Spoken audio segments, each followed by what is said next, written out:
wash my soul in the ocean, in the tears of God, I let it go.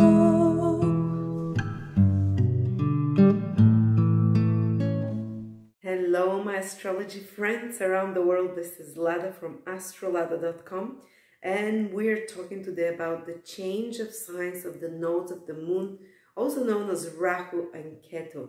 It's pivotal time when the signs of the moon change, which happens every 18 months, year and a half.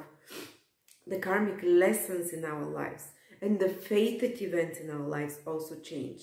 The nodes of the moon are so important in astrology. Actually, in ancient Vedic astrology, they were more important than Saturn, Jupiter, and the other planets, because they have the meaning of our life, the past karma, south node of the moon, and the future karma, the north node of the moon. Actually, they're not even planets.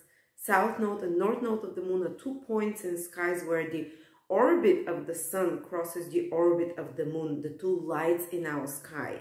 And as you know, the moon is connected to the past, the sun to the future, and the north part, where they, and in the north part of the ecliptic, where they cross is the north node, which is a bit like a spring energy, where something bursts to life physically. It's very physical and material manifestation whenever the north node happens. There is like a little renaissance, spring excitement, just like in the spring, many people feel so much excited and full of life and full of sexual desire even. The Rahu has the same energy wherever it goes. It makes us very passionate, excited. There is a boom of material development and experimentation and willingness to try something new there. But also recklessness. Rahu, the negative side, is where we can be reckless and even obsessed. We'll talk about that for each of the 12 signs. And the south node has more the energy of autumn, when everything is dying. In ancient astrology, is the planet of loss, of losing something, of letting go of something, and detachment. You know, maybe a lot of people around autumn start feeling a bit, you know, either a bit more down or a bit more detached, and they start to go more introverted, introspective. Wherever the south node Ketu goes, we become more introspective. There is more material losses that happen, or we let go of things that have finished having the spark for us in their life, and we just don't want it anymore. But it does have a connotation of losing something. But even though north node is a materially planet of losses or point of losses, it's a point of spiritual gain. And as you'll see, the south node has very strong affinity with Scorpio, and the Scorpio is the sign of death and also spiritual liberation, so we'll speak about that as well.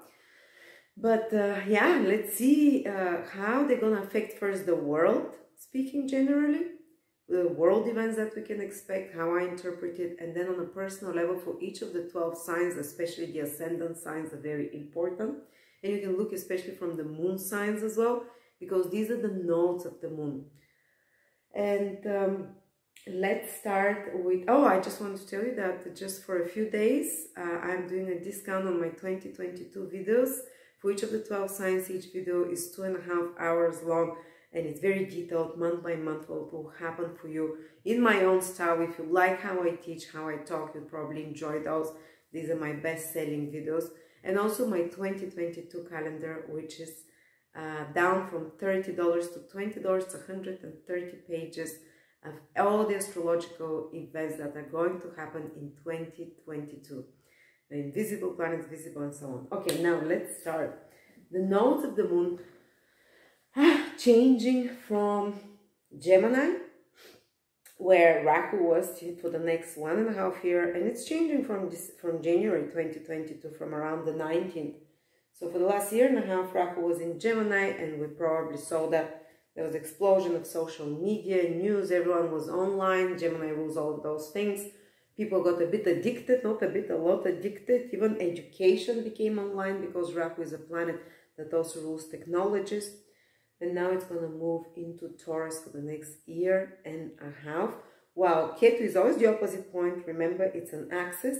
It's moving from the sign of Sagittarius, where it weakened travel, where Sagittarius rules travel, international, higher education, universities, you know, all of those things. And our belief systems, they crashed, you know. and judiciary system and the laws. I mean, the laws are changing all the time for the last year and a half. People don't know what is right and wrong anymore, which is the area of Sagittarius that Ketu weakened. But it gave us a lot of spiritual beliefs, more spiritual beliefs, because Ketu spiritualizes wherever it goes. So it spiritualized our beliefs, even though it pulverized and we excreted many old beliefs about what reality is, about what's happening in the world, who is ruling the world, or whatever, you know, or your ideals for the future. Maybe they changed a lot in the last year and a half collectively. And of course, I can't show you Ketu because I've lost it. Ketu, very typical, because Ketu is something that you can lose or hide, so I've lost it. So Ketu is moving into Scorpio. And according to ancient Vedic astrology, Ketu is one of the signs that, one of the points that is most attuned to Scorpio. It's almost like rules Scorpio in Vedic astrology, because Ketu is about loss, and so is Scorpio about death, about letting go and big transformations and detachment from material things as well. So Ketu will help us a lot with this. But let's see on the material level what will happen. Of course, wherever Rahu goes, the North Node, we can see big innovations in that sphere for the next year and a half. And of course, Taurus is money, and Uranus is there, which is innovations. I believe that within a year and a half, there'll be a new currency that appears that will be global or something like. You see where the world is going. That's the plan anyway. This is when it will be implemented. There will be new currency, digital, because Rahu rules anything technological, digital. And it will be, it will happen quite fast, quite suddenly. And of course, I mean, like the old financial system can crash. Rahu and the North Node together in 2022, 2023. With Uranus, it's like some sudden change that comes and very sudden solutions that are introduced. And of course, Rahu has the negative connotation that it's something that has, because Rahu's lower vibration, it's a demonic entity in Vedic astrology, which is very selfish reasons. It has very selfish motivations. They can be like a hidden selfish motivations there for the introduction of new monetary system, but it is what it is. It is coming, new way of money, new way of making money for some of you as well. On another level, Taurus is also rules food. And I even spoke in my 2022 video that there will be innovations in food. And wherever Rahu goes, we become very passionate about this area of life. So you'll see on the news everywhere, they will be talking about food resources, food supply, and putting a lot of attention on all of this. And they will try and find new ways of creating food, which are more technocratic, more technological, maybe like, you know, because Uranus is also there, the planet of huge technological developments with Rahu innovations. They're talking about people, you know, changing the way we eat. And the negative side of Rahu is maybe introducing a lot of artificial things grown in laboratories by scientists, or, you know, inventions. I don't know, they're talking about bugs or stem cell meats, and, you know, which are not so natural foods. Rahu is more artificial energy rather than natural. So that's one of the darker sides we can expect, and that there'll be a big shift towards such things. But of course, this energy can be used by the light forces as well, especially on a personal level, because planetary energies are best used on a personal level. And that will be for a lot of us to change our eating habits and to become very conscious and very passionate about how we eat. I mean, like some kind of gluttony can appear on some levels, but on other levels, and food addictions, but on a higher vibration of Rahu is like becoming super interested where our food is coming from, producing it ourselves. A lot of people getting into food production, gardens, growing fruits, whatever, you know, sustainable living, people becoming passionate about those things for a year and a half. Boom, especially if you're in a career that you're teaching sustainable living, sustainable energy, sustainable food resources, it will be huge growth probably of your business as well. I'm sorry. Rahu in Taurus also indicates very likely the rise of prices of food, because Rahu is something that can rise suddenly, that indicates inflation, and we're seeing it already.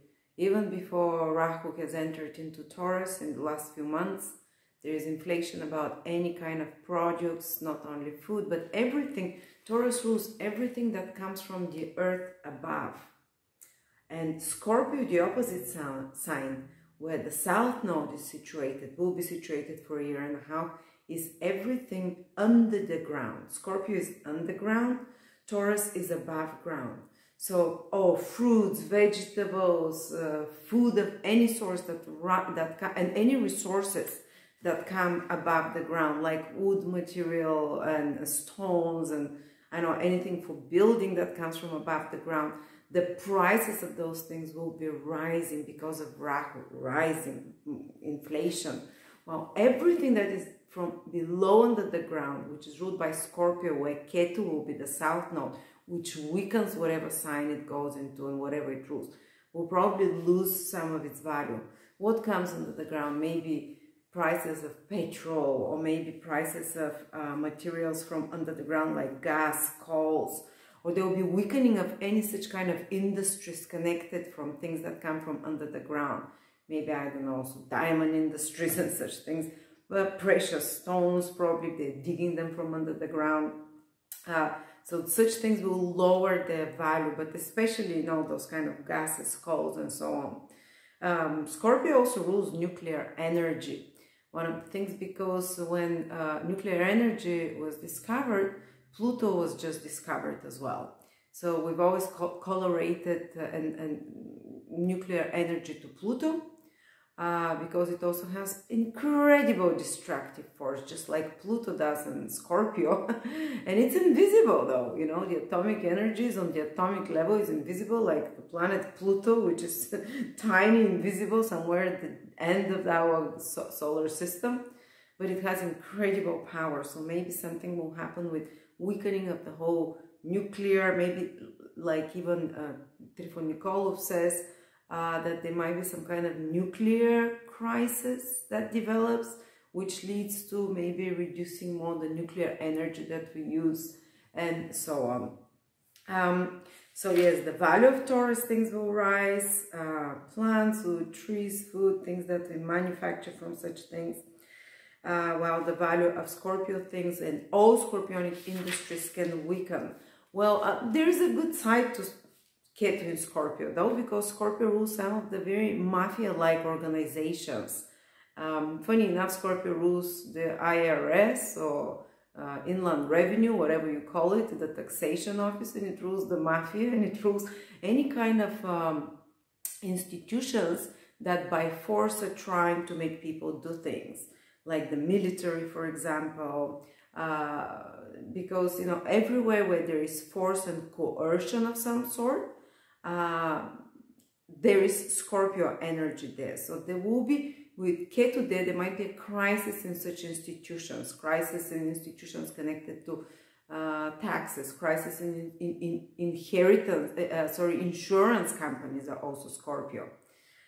So there might be, and you can see already a lot of insurance companies are saying in the last few months that they might have a bankruptcy or something, because there's so many claims of people coming to them because of injuries and so on, and because of inability to work, inability to, because of health issues and so on. But I expect some weakening of insurance companies, of taxation companies, of banks. Scorpio rules banks, because Scorpio rules all mutual resources, where people pull together resources, put them together, other people's money, especially getting loans. There might be some kind of a crisis there, weakening of that system, and if you've invested your money in any kind of a pooled resources, if it's a hedge fund, if it's a pension, if it's a something where you give money to the government and hope that they will give it back to you as a pension or something like that, or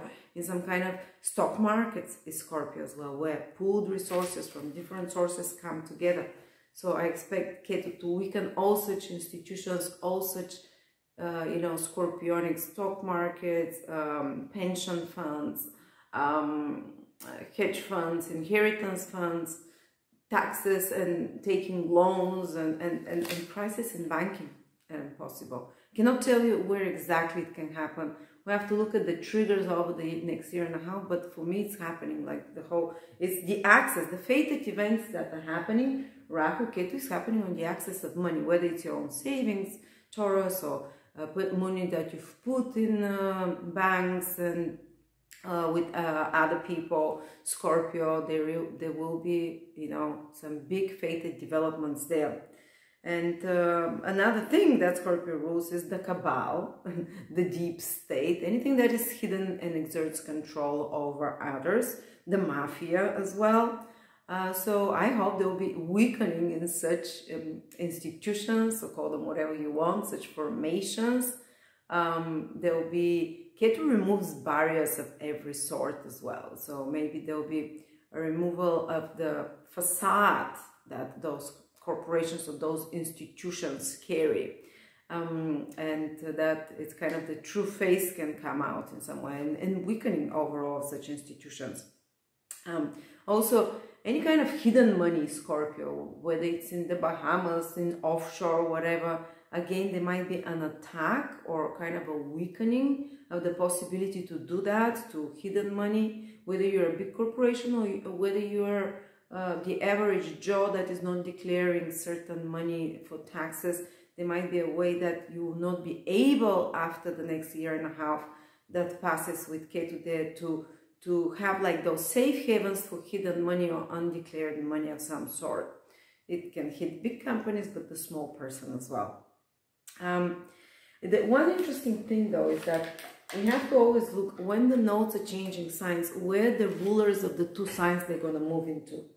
And they're moving in Taurus and Scorpio. Scorpio is ruled by Pluto and Taurus is ruled by Venus. And lo and behold, in January 2022, when the nodes are changing signs, Venus and Pluto are both in Capricorn, which means that, yes, they'll move down the months, you know, Venus especially, but whatever sign they are at the moment that nodes change sign, it carries an imprint of what the energies of those fated changes of the eclipses of Rahu and Ketu will be for the next year and a half. They'll carry a taste of Capricorn, not just a taste. They will be all triggered by Capricorn. And one of the things that Capricorn rules is governments. So all of those fated events that we see in the changes with the monetary system, in the changes with the food, in the changes with the banks and institutions that are connected to taxation, the taxing system will change somehow. All of those things that are connected to even the rising of certain prices and falling down of other prices, they will be all kind of government controlled. You know, it's something because of rules, of certain regulations, of certain laws that are taken, because Capricorn is what rules the nodes, you know. So you see, it's very, I can say like the government will cause all those things, or I can say that the laws that are taken will cause this thing. But on a more psychological level, what does it mean? All those changes of the way we eat, of what we value. Taurus is big changes that come in what our value system is. It will change our taste, our preferences for fashion, for music, for art. Taurus is all of those. And Rahu changes those things, revolutionizes them, brings like a new trends, new fads there, let's say. Rahu is the planet of fads and trends. In anything connected to Taurus, music, art, food, dressing, luxury industry, the pleasures that we enjoy, there is a big change that's going to happen that will change our values in those directions. But it will be towards more Capricornian values, because the ruler is in Capricorn, towards more traditional, to going back to, and especially Venus is retrograde when the nodes change sign. You know, so maybe going back to something that used to work in the past. Plus Capricorn is a lot about learning to live with less. Our values becoming more modest. You know, Taurus is values, but Capricorn is more traditional, more modest. So learning to kind of restrict ourselves with our eating habits, to make them more simple, more streamlined, more not so many frills and so many indulgences there.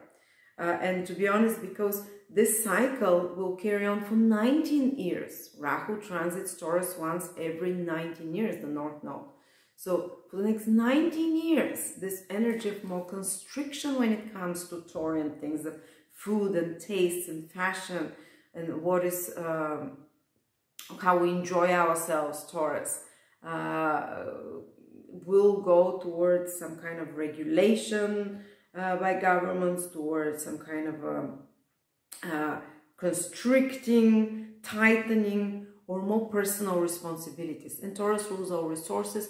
So over the next 19 years, there will be a huge trend everywhere about learning responsibility about our resources. On one side is really great because, for example, we'll try to be more responsible how we eat. We'll try to limit, and it will be much easier for the next 19 years. You see it everywhere like a trend. Remember till the last 20 years, how it was, you know, actually what was considered the coolest was showing people jet-setting, eating black caviar, having this indulgent mansions, like the really, the big side of Taurus is like go all out, luxury, you know, the most expensive things. But now this new cycle of Rahu in Taurus, which will carry on for 19 years, it's just 1.5 years long it stays, but till it comes back again to introduce new trends. The North Node in Taurus will be another 19 years. So the next 19 years, what will become more trendy is people showing that they're living with less, that their values are more traditional, that they can limit their consumption, limit their resources, that, you know, and it will feel so outdated and irrelevant, looking at luxury, at those luxury things that, you know, they were all over on TV, selling sunsets or whatever, or the Kardashians.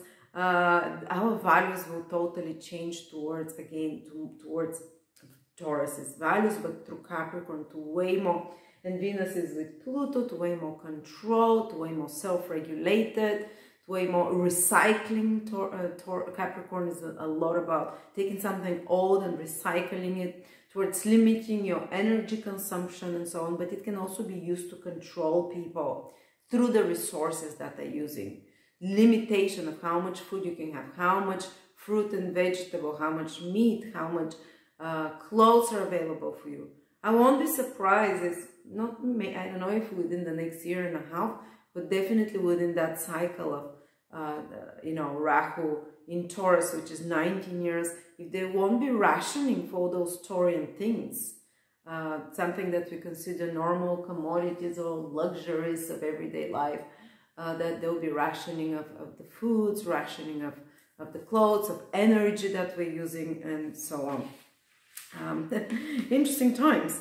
But the Ketu ruler, Pluto, and Ketu is weakening the sign of Scorpio, is going to be also in Capricorn, which means any big changes that are happening with those Scorpio institutions that we talked about, like insurance companies, taxation around the world, loans, banks, will be strictly regulated by governments, and there will be restriction there again, restriction of loans, of ability to access pooled money or resources, or even stock markets, with a bit, and kind of maybe they might be caused by the governments, all such kind of big Scorpio changes that we're seeing.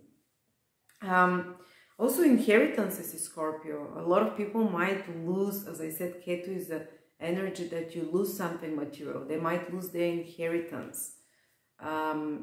It's a possibility, you know. I'm not saying everyone will do it, but it's we're gonna see it like a big trend somehow. What else is that? Another good thing is that Scorpio is the fear of death. And Ketu though can remove barriers to death, so we can see more death happening. But at the same time, psychologically, we can see people detaching from the fear of death and not being so fearful about death. Going through death, loss through death can trigger detachment to the fear of death. That's what I've written here. That's how I see it working, you know. So people are not going to feel so dramatic or overwhelmed Plus, some of the drama will be drained out. Scorpio is a very dramatic sign that is run by fear and desire for survival. And Ketu will drain some of those very primitive feelings there from Scorpio and make us detach from those intense feelings within ourselves. Maybe that's welcomed, you know. And also Scorpio is very strong desires, obsessive, compulsive, addictive desires. So on a spiritual level, this will be a fantastic time that Ketu can empty and help us detach from some very powerful desires we have. Are you someone that is addicted to cigarettes? Are you someone who is addicted to sex, to porn, to... It can be anything that has control over you and that you're doing obsessively and hiddenly almost. And that it's a kind of, you know, there's something darker and taboo about it. Well, Ketu will allow en masse many people to release such attachment. It will weaken the desires of Scorpio that can make us very addicted to something. So good luck, you know, that might be a great time for... I'm seeing a lot of healing happening, a lot of spiritual healing. On the material level, South Node, Ketu is always gives problems, and I told you in which areas I saw it might happen. But on a spiritual level, that's the biggest blessing that can happen. And because Ketu is a moksha planet, moksha means to be liberated spiritually. So is Scorpio. It's actually the most difficult signs are signs of spiritual liberation, like Pisces, Scorpio, and Cancer, the 3 water signs. So we have a liberation planet, spiritual liberation and spiritual liberation sign. They'll be like an opening for healing. Opening of healing, and Scorpio is where we keep the traumas deep down in our body. You know, like each cell carries trauma, not just from this past lifetime, but from other past lifetime, from buried memories of the soul. And they get into the body. In the cells start vibrating with this trauma, and we unlock diseases.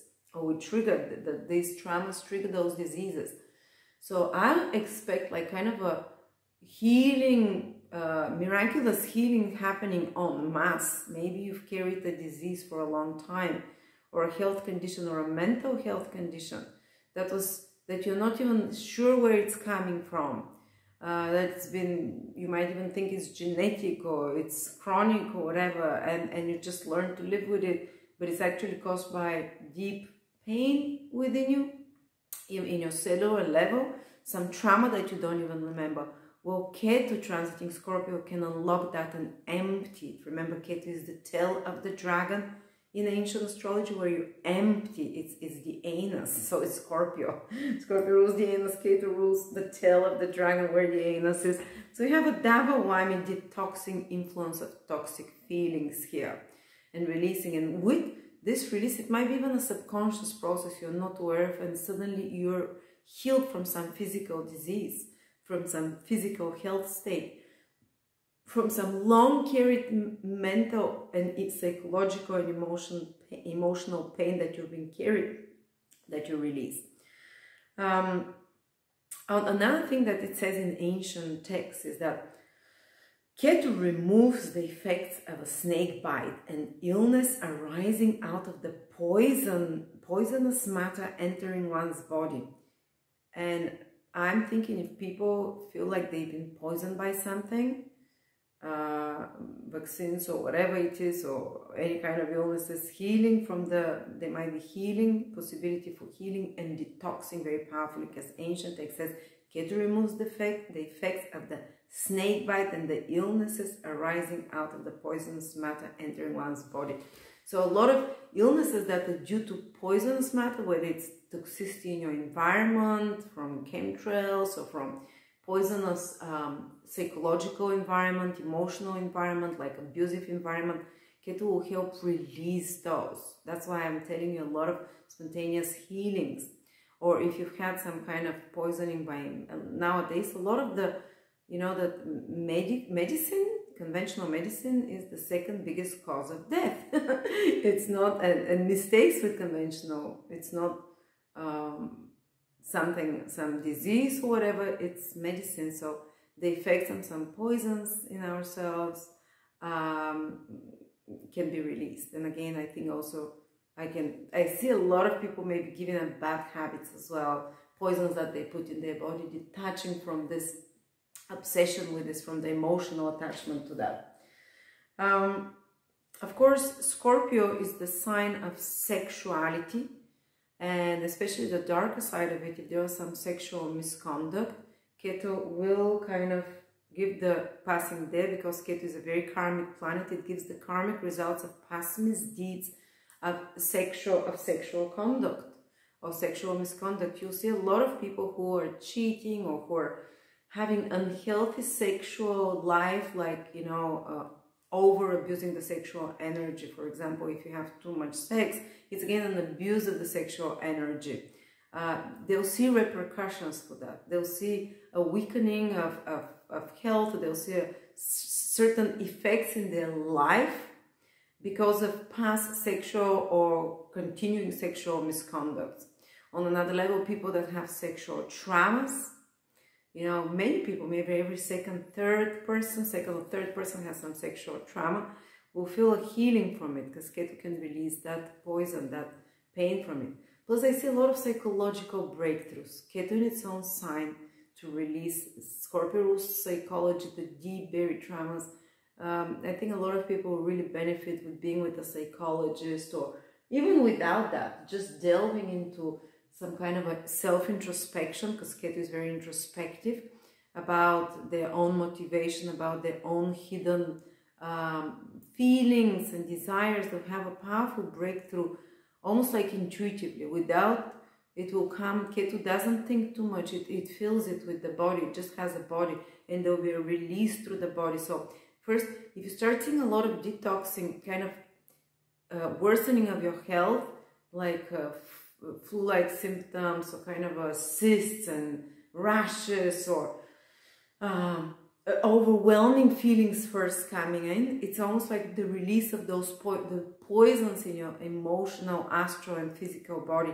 It's like a detox process. Have you heard of the die-off effect?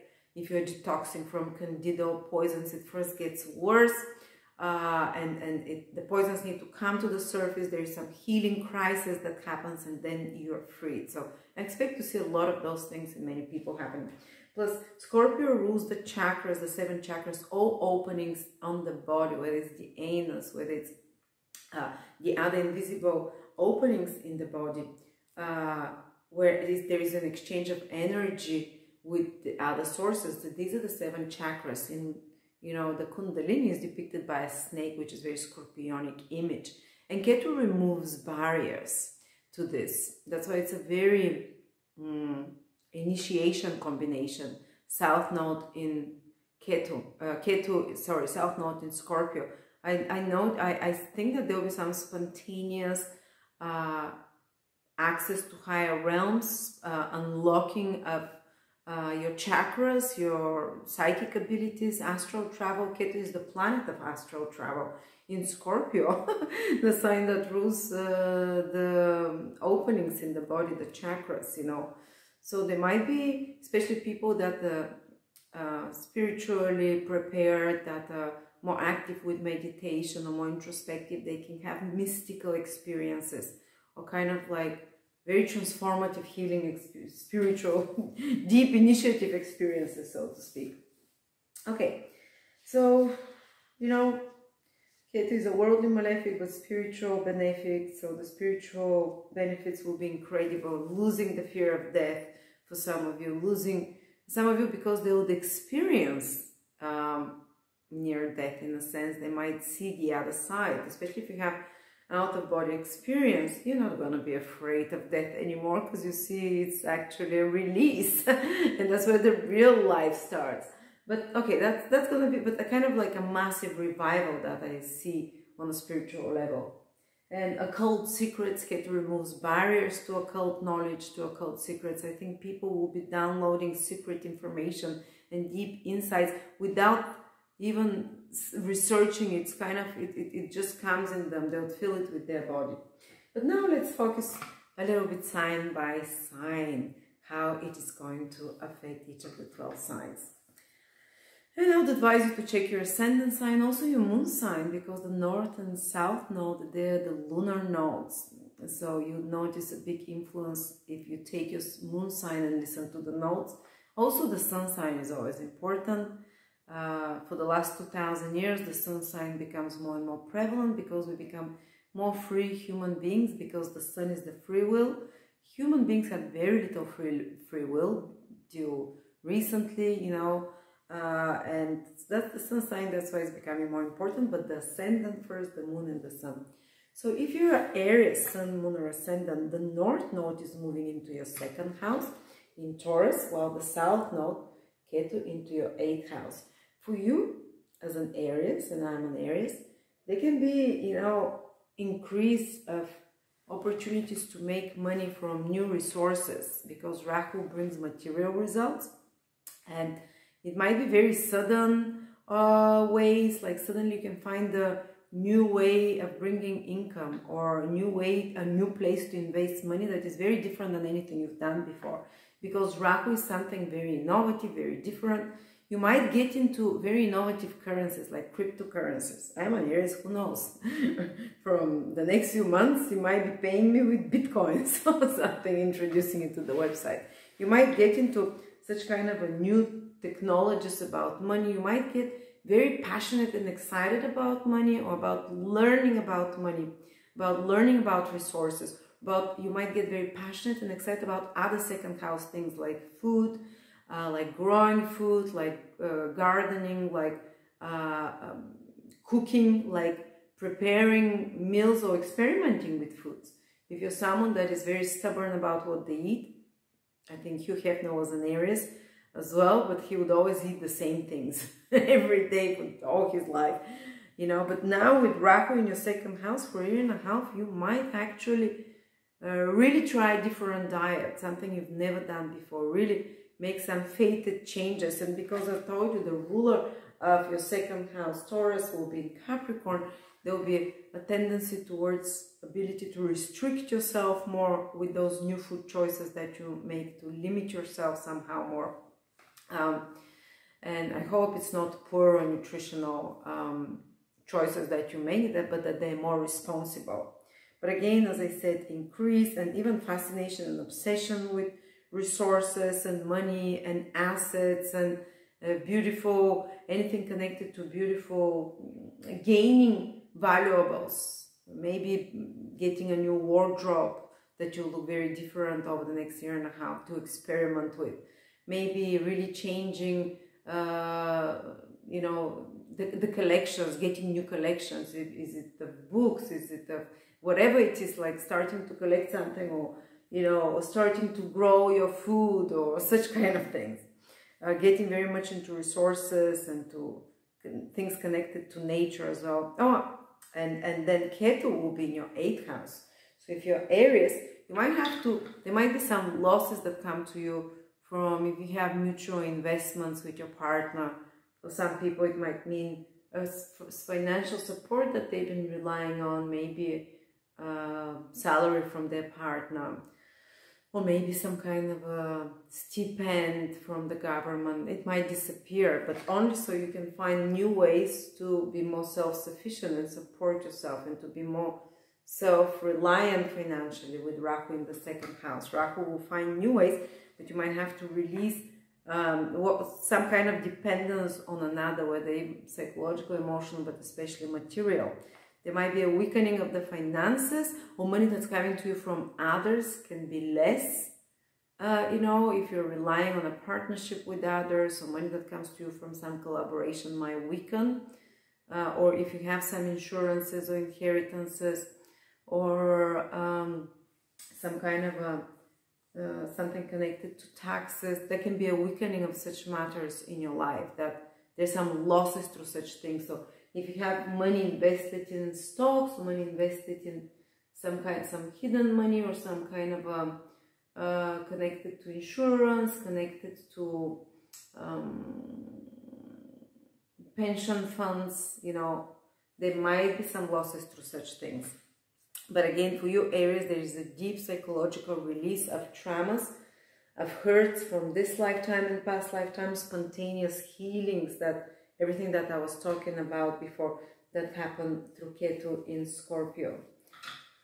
And so you need to release something that it comes to you from others, so you can create new search, and your values will change. What you consider beautiful, attractive, valuable, definitely your taste will change. Maybe even your face will somehow change. With Rahu, Rahu can even indicate some kind of surgical interventions or big changes to your face, or I don't know, some augmentations or enhancements of your face. Maybe making it more alluring, you know, Rahu is sexy. Okay, and by the way, if you'd like to listen to my 2022 video horoscopes, they're discounted for a few days with 30% for each of the 12 signs, and they're 2.5 hours each. All my 2022 calendar for the whole year ahead, which is 120 pages, is discounted just for a week down to 30%. If you're Taurus, Sun, Moon, or Rising, now the biggest changes, some of the biggest changes will be happening for you, Taurus, because the eclipses caused by the North and South Node will be happening in your sign and the opposite sign over the next year and a half. And because Rahu is in your first house, it means that there will be some kind of augmentation, that there will be more light, there will be more focus on you, while South Node will be in the 7th house, which means that you might lose support from someone. You might let go of certain people in your life, but especially such that are toxic, because Ketu will remove the toxic. Remember what Ketu does? It removes the effects of poisonous matter in our life. And if it's coming to you from your environment, from close people, whether it's business partners or clients or your personal partner, you know, you might, the universe or you might decide to let go of such aggravation and the drama that comes through such people. For some of you, it might be more intense loss, like a divorce or someone leaving your life, important in your life. But it's going to feel like liberation and release, because the North Node, the South Node is a liberating moksha planet. Or there might be a weakening of the positions of your partner, for example, whether it's their health or their business, or the focus on your partner. Might be weakened because you have to focus on yourself. Rahu sucks out all the attention towards your goals. If it's your sun sign here, towards your career, your goals, your ambitions. That's why you can't pay as much attention to others. Or if you're someone who always would take into consideration the needs of your partners or of others first, now things will reverse. You'll learn over the next year and a half what it is to prioritize your goals, your needs, your dreams, while kind of saying, you know, kind of like not releasing, you know, trying to please others in some way. So it has good effects as well. Rahu can also make you very focused on becoming independent. Oftentimes, sometimes I'll see when someone divorces with this position, so they learn to be independent, which is what the first house is. And they change their appearance as well, they change their path in life, but they let go of relationships. Well, it's not necessarily to mean a divorce or anything like that, you know. Many people pass through it. Sometimes it can mean that just a relationship or support from another goes away, or the relationship steps back a little bit so you can focus on yourself. Sometimes a person becomes very passionate about their physical appearance. They start working out when Rahu transit, especially the Ascendant sign, if you're a Taurus Ascendant. The Sun and Moon too, to a lesser degree. Or you can notice that you become kind of, you really want to really enhance and improve and physically develop your appearance, your looks, and so on. But the focus is on you, it's on independence, it's on learning to be on your own or to do things alone. And if you're looking for support from others, you might find yourself that you experience certain losses. If you've always worked in partnerships, now you might notice that you're dissatisfied with that, or that partnering with others creates more kind of, let's say, losses rather than gains for you in some way. But on another level, you can meet new people, yes, but there'll be more of a Ketu nature. So even new love or new relationships come into your life, or new clients, or new very close relationships, or other people, they'll have a Ketu nature, which means they'll be of more spiritual nature. It can also Ketu mean something from the past. Someone from the past can come back in your life. Or it might be someone from a past lifetime that owes you something and it needs to be completed, and they need to give you some support, or you need to give to them and they to them some spiritual whatever repayment, and you complete that cycle.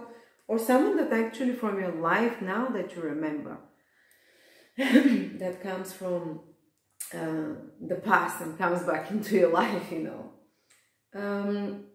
But also you might decide to release certain obligations to other people. I don't know, whether it's a contract, whether it's a engagement of some sort that you have towards another person, or collaboration, that you might be done with those and you release them and they fizzle out, so you can focus on something you do on your own. Now, if you're Gemini, the North Node goes into your 12th house, and the South Node, I'll use another planet for the South Node, which one? This one. And the South Node will be in your 6th house. What does it mean for you? Wherever Rahu goes, you'll become very passionate about that. Well, Rahu will be going into your 12th house. You might become very passionate about foreign travel. Some people even relocate when Rahu is in the 12th house. They travel the world, they go to exotic places. Rahu gives them access to places they've never had before, they've never been to before. Others, really, the imagination and the internal life becomes very vivid and full of desires. Rahu is full of desires. Some of you might just have a very raunchy dreams, because 12th house rules dreams. You might start dreaming, and in your dreams seeing what your deepest desires are, because Rahu is very much desire driven.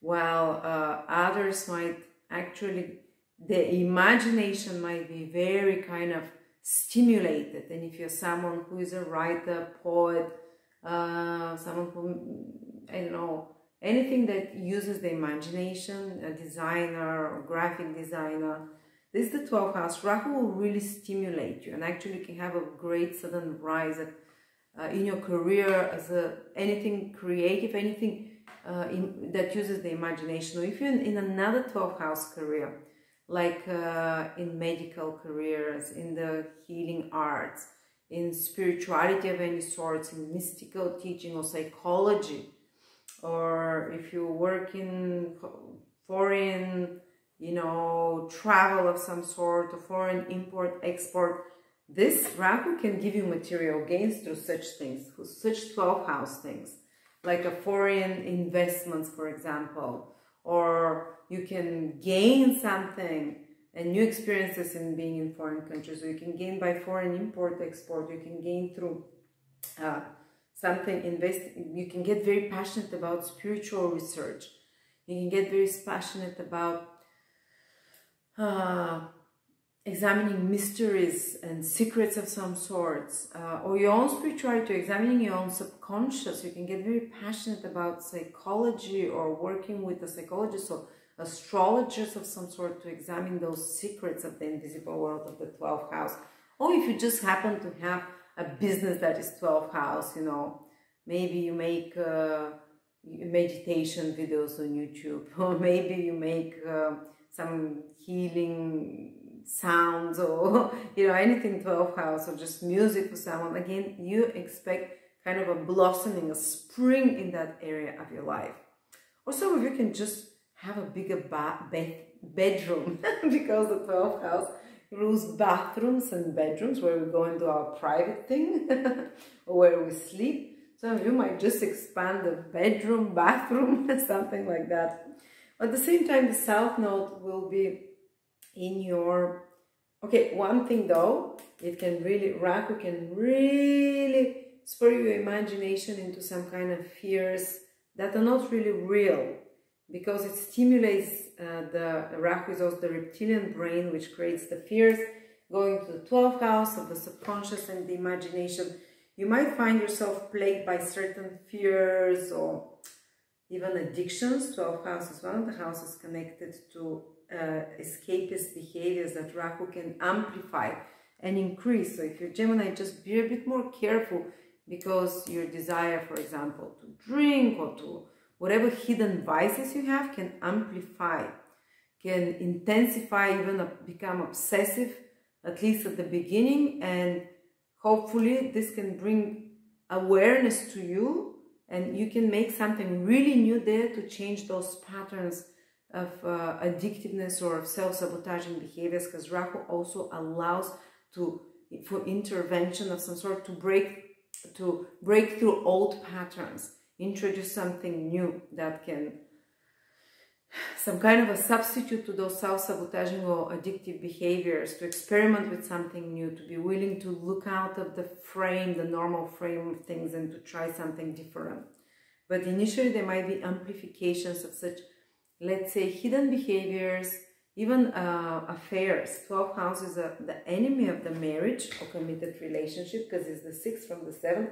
Rahu in the 12th sometimes can coincide with an affair, or with some kind of hidden desires or hidden yearnings for someone, and very hidden passions, you know, desirous.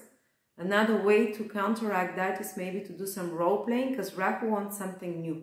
And 12th house in ancient astrology is one of the houses of your sex life, because it rules the bedroom and hidden pleasures, escaping reality. Sex is one of the ways to do that, especially if it's more, you know, kind of merging with another. Well, instead of doing it through porn, because Rahu can intensify such things, or through an illicit relationship, you can do some role-playing with your partner, where you introduce something where where you try some new things with your partner, you know. You try some new bed pleasures, you experiment. Rahu is a planet of experimentation.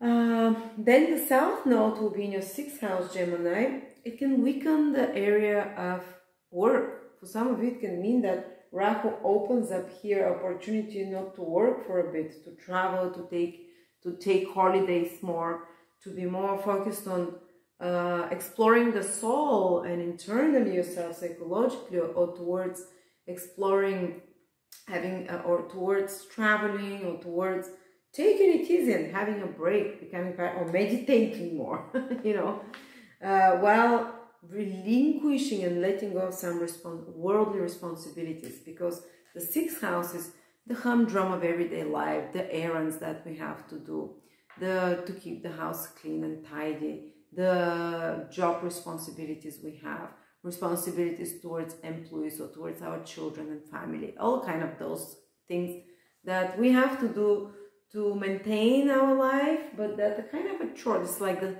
servant house. Everything that you serve, all the, you know, such duties and responsibilities to make things running, to keep the machine well oiled, let's say. You might kind of lose interest towards such things for a little bit. In extreme case, you can become a bit of a slob, abandon some of your healthy routines, or abandon some exercise routines, or maybe leave it, you know, stop tidying around. That's in extreme cases. But if you find in yourself such kind of tendencies, it's like, oh, I don't feel like running, doing all those errands all the time. It's okay. This is where the nodes are pushing you towards Gemini. You need to give yourself a bit of a time out, Rahu in the 11th house, to explore the internal world, to travel, to contemplate, you know, to explore more mystical topics, to do some research. Fantastic time, rather than trying to control every aspect of your everyday life. Because 6th house is where we try to control everything, you know, systemize, organize. Well, maybe for a little bit it's okay that you're not like that, but of course don't become a slob, you know. Haven't taken a shower in 3 days because you're studying something mystical or whatever, or because you're just... Another case it can play out sometimes is unemployment or leaving a job, South Node in the 6th. So you have more free time alone, free time to kind of detach or escape reality of some sort. And it is needed, but you can just do, instead of always trying to work, is give yourself more breaks, more holidays in the next year and a half, to explore more invisible realms or unknown territories, while kind of maybe you notice that your passion for work is diminishing a little bit, or Ketu can indicate more spiritual work. The kind of work that you can still be focused on is of Ketu nature, something connected with astrology, with healing, with giving selflessly, helping those in need, you know, rather than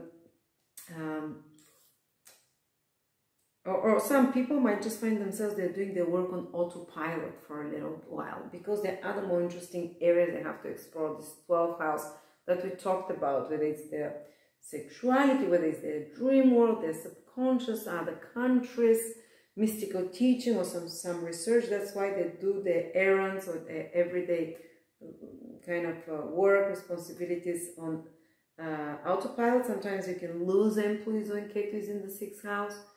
You can lose, sometimes it's, you know, one good thing of Ketu in the 6th house is it can release you from debt, because the 6th house is debt, and you might pay off a certain debt and let go of it. Plus, Ketu can indicate something from the past coming back to you. So it can indicate like a past job or a past project that you're working on, that comes back to your past health routine that you get back to, something from the past. And then the 6th house is pets. I hope it doesn't mean loss of a pet for some of you, but it is a possibility, one of those things. Then, if you are Cancer, Sun, Moon, or Rising, the North Node will be in your 11th house for the next year and a half, while the South Node will be in your 5th house. What does it mean for you, Cancers?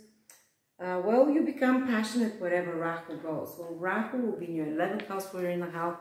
You might become very passionate to work on some large project, big scale project that involves more people, that involves something that's been your dream. Actually, Rahu in your 11th house can really help you progress with a certain long-term goal or dream of yours, and have very fast jump frog, like fast forward, like a breakthrough, like almost like instead of climbing the mountain up to the top to this desire of yours or to this long-term dreams and goals, you can get like a shortcut of some sort. You might find some people that are very opportunistic in your social environment that help you reach such goals, that have connections, for example, for you to achieve some social, economic, material goal. Also, Rahu there can indicate that you meet new people, a lot of new people. They might be foreigners, that your social circle expands. These are not necessarily very close friends to yours, but these are people in your social circle. A lot of very different, unusual people, people from a different social background, people that you don't usually hang out with or that you don't usually associate with, that you enter your environment. And that introduces a lot of new interesting ideas that kind of revolutionize your goals. You know, we're very influenced about who our friends are and our environment, about what our ambitions in life will be. So because of the new people that enter your life, your ambitions can grow.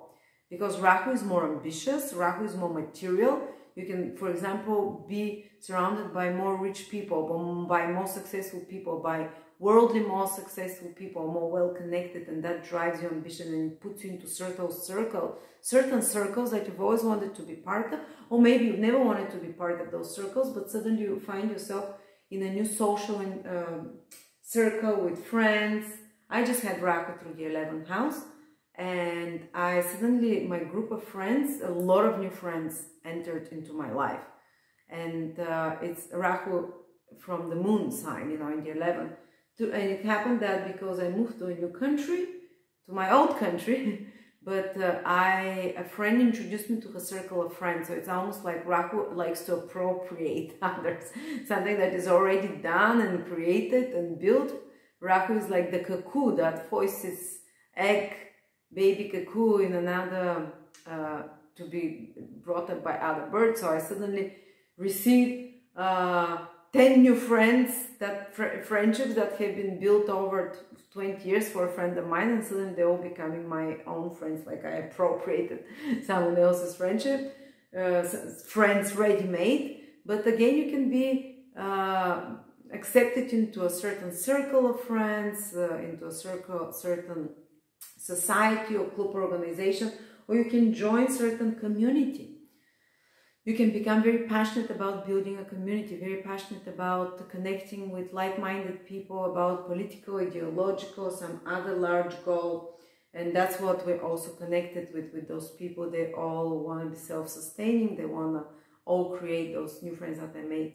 They all want to create, you know, self-independence from state. So suddenly you can find yourself participating in such connections, acquaintances, you know. Also your gains can rise.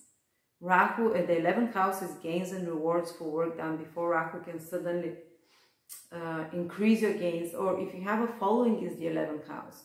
If you're someone online on YouTube, or if you have clients, or if you have a business, the 11th house is gains from the business. Basically the clients of the business, the followers of the business, they can suddenly expand and grow quite sharply. And my YouTube grew up quite a bit over the last year and a half, even though, funny enough, I haven't been putting so much attention on it, but because of ideological beliefs, I guess, I don't know. You can also experience with the South Node though now. We're going to look at the South Node will be in your 5th house. And you might notice yourself that you're kind of a bit detaching from, maybe because you're developing those new goals for humanity, new large visions. You're very much interested in current events because the 11th house rules society and what's happening, current trends, current events, current political developments. I went crazy with that, you know, and you'll be very interested and focused on that, but kind of like a more love life might suffer a little bit or kind of get emptied. The romantic side of life or the fun side of life. Ketu can empty the opportunities to enjoy yourself more, for your hobbies to, you know, that you kind of lose certain hobbies or let go of them because you're not interested in them anymore, or having fun, or having your things that you normally, creative outputs that you find enjoyable, you might not, because you're so strongly involved and excitable and interested in what's happening outside in the world socially, or you're working on some long-term social or economic goal of yours. That's why kind of creativity and having fun and going out is weakened a little bit. Also maybe because you're chasing certain social goals, you might have detached a little bit from your children. You might not have so much time for them. Or maybe a child can leave your life and become independent, or maybe, you know, Ketu can sometimes indicate some kind of a, your child is going through a little bit more of a period that is more introspective, more introverted, a little bit more challenging sometimes. Or it can indicate Ketu transiting the 5th house if you have a new child that is very spiritual from a past life, very strong connection. Plus the 5th house is your love life. It can indicate either kind of like loss of interest towards this kind of stuff, or entertainment and partying and having fun and loss of interest. Or it can indicate if someone new comes into your life, there is this connotation of Ketu there. Very past life connection, maybe someone from a previous lifetime, maybe someone who's, you know, when you have to complete something karmically and where it's more like a spiritual connection rather than physical. There is something more of the souls rather than so much of the physical side. And also creativity, Ketu will not stop you being creative. Ketu can direct your creativity towards more spiritual topics, for example. But for me in particular, I felt like my hobbies and creativity kind of emptied a bit because I was so busy and obsessed with what's happening in the world and with the big projects that I'm working on, Rahu in the 11th house. And that's from my moon sign. I felt it from my moon sign the most, Rahu and Ketu. That's why I always tell you, check it from your moon sign, not just your sun sign or even the ascendant.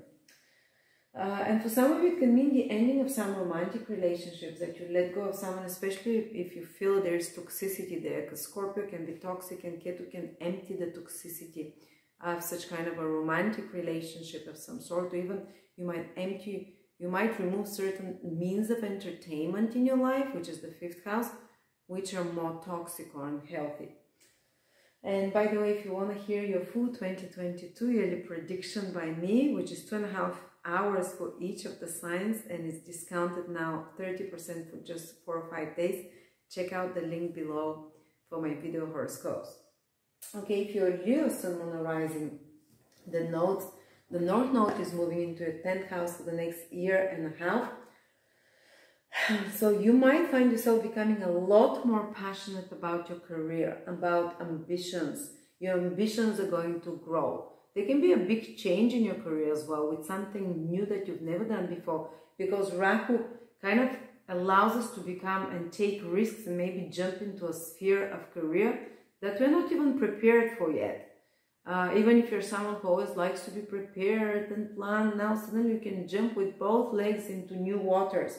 That's what Rahu is great at. So maybe you've always been, maybe you were a YouTuber till now, and now you can become a, you know, a financial advisor. It's a new field, you know, that can happen. Change of careers can happen. Sudden, you know, something very unexpected, something very new that can happen, or a very new project that you take on in your career, or some kind of a digitalization of your business and career if you're own boss, because Rahu is about innovation, digitalization of some sort, new technologies, or also it can indicate that you're doing some innovations in your business or website or whatever, or that you're expanding it. Rahu can give material growth of your business, and that you're very passionate about your career, your work. You want to achieve higher positions, higher public recognition, higher positions of authority, and you can become very kind of more obsessed about control and about managing and micromanaging things, or about positions of more control where you regulate things more in your life or in your career, or you might be given such career opportunities where you have more regulatory function, more control function. You want to order things, you want to organize them.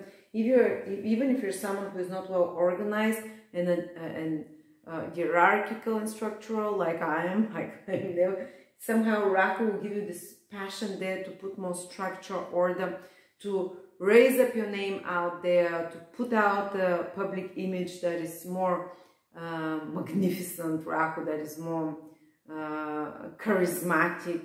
And there might be some rise for you publicly, you know, some growth, or even you might be put into positions of authority that you're not even ready for yet. You know, Rahu can do that. Suddenly you jump a few ladders.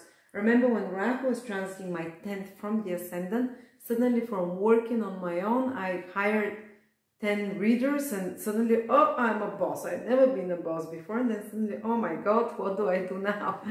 I felt out of depth, but I winged it. With Rahu is fake it till you make it. That's the motto of Rahu.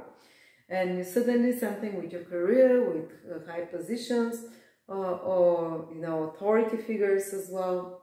There might be some charismatic authority figure that appears as well in your life, that spurs your ambitions as well. But at the same time, Rahu, Ketu will be in your 4th house, so it's the opposite. You might be releasing attachment to family. Some of you might release connection to roots, to the past, attachment to the past. Some of you might leave a place of living, especially because of other ambitions that they have, worldly ambitions or career. They might relocate when Ketu is in the 4th house. They might lose interest a little bit towards parental responsibility. They might lose interest towards family, home, place of living, because they're focused more on the external, on, you know, achieving things out into the world, chasing their goals and public reputation and image or career goals. Well, they kind of, they might lose, because Ketu is whatever, we kind of become detached, disinterested a little bit bored, connected with home, property, place of living, family, parenting. In some extreme cases, it can mean losing a parent or losing a connection with family members or something like that, or moving away from them in some way. But if you've been away for a long time, for example, Ketu is something from the past. Some of you might get back to a place they used to live before, or family relations to reconnect with the past, because Ketu likes to dig deep and explore. So it might be very good to explore your roots for some of you, because Ketu is introspective influence. Explore your roots. But you might have, for example, losses from property or place of living, or if you're trying to buy or sell a house, because Ketu weakens the material manifestation of a house, or kind of a, but it can strengthen the spiritual manifestation of a house. And the fourth house is exploring your roots. It's about the psychological release of the past that is coming. If there is any issues in your life that stem from your relationship with your parents or early childhood, your early home, Ketu in the fourth house will help you release those traumas and pains and psychologically feel free, and actually even disconnect from some of the family karma, release it, because you kind of realize you're carrying the toxicity. For example, if everyone in your family has been getting divorced for a few generations, or they have the same health problem for a few generations, or they have poverty mindset, or there's some feud, you know, certain pattern, you'll be able to release it. Certain pattern that has been toxic or that's been holding you back. South Node transiting the fourth house, you'll be able to release. And Scorpio is also resentments, anger. If you had anger towards parents, extended family, resentments, unforgiveness, Ketu can resolve it psychologically, and spontaneous healings can happen because of that. But because Ketu weakens the foundation of the horoscope, look, it's at the bottom, some of you might feel a little bit ungrounded during that time, a little bit like they don't have roots somehow, or that they don't need even roots. They might be willing to move somewhere, you know, because they don't feel such strong connection to, they feel like they uprooted a little bit, and they feel like they're not tied anymore to a certain place. Okay, then if you're a Virgo, Sun, Moon, or Rising, the North Node will be in your 9th house, while the South Node will be in your 3rd house. Well, now, the North Node in the 9th house indicates that your belief systems will change a lot. You develop new belief system. You might get excited about learning something like astrology, like some higher knowledge, or you might get excited about getting a degree. Even if you're in your 60s, it doesn't matter. You might suddenly say, I want to get a degree in this higher education. Or, and Rahu will give you quick access to that as well. And, you know, some of you might just want to pre-qualify and study something very new and very different than what you studied before. Others can get very interested in science, or you become very much about learning, expanding your mind. And you might even meet some foreign, unusual people who also expand your mind in some way with some new kind of quirky, unusual ideas, and even some new belief system. You might even want to try a different religion when Rahu transits the 9th house. If you've always been a Buddhist, you might try to be a, you know, Muslim, or the opposite, to explore certain new belief system. You might find new teachers, very charismatic, very new age. Rahu is something that is very up to date with the current times, something that a teacher that applies spiritual teachings into current life. You might really get into self-help and into self-development. This is the 9th house. Self-growth. Reading such literature, getting excited about taking courses, about learning about such matters, you can become very passionate about that.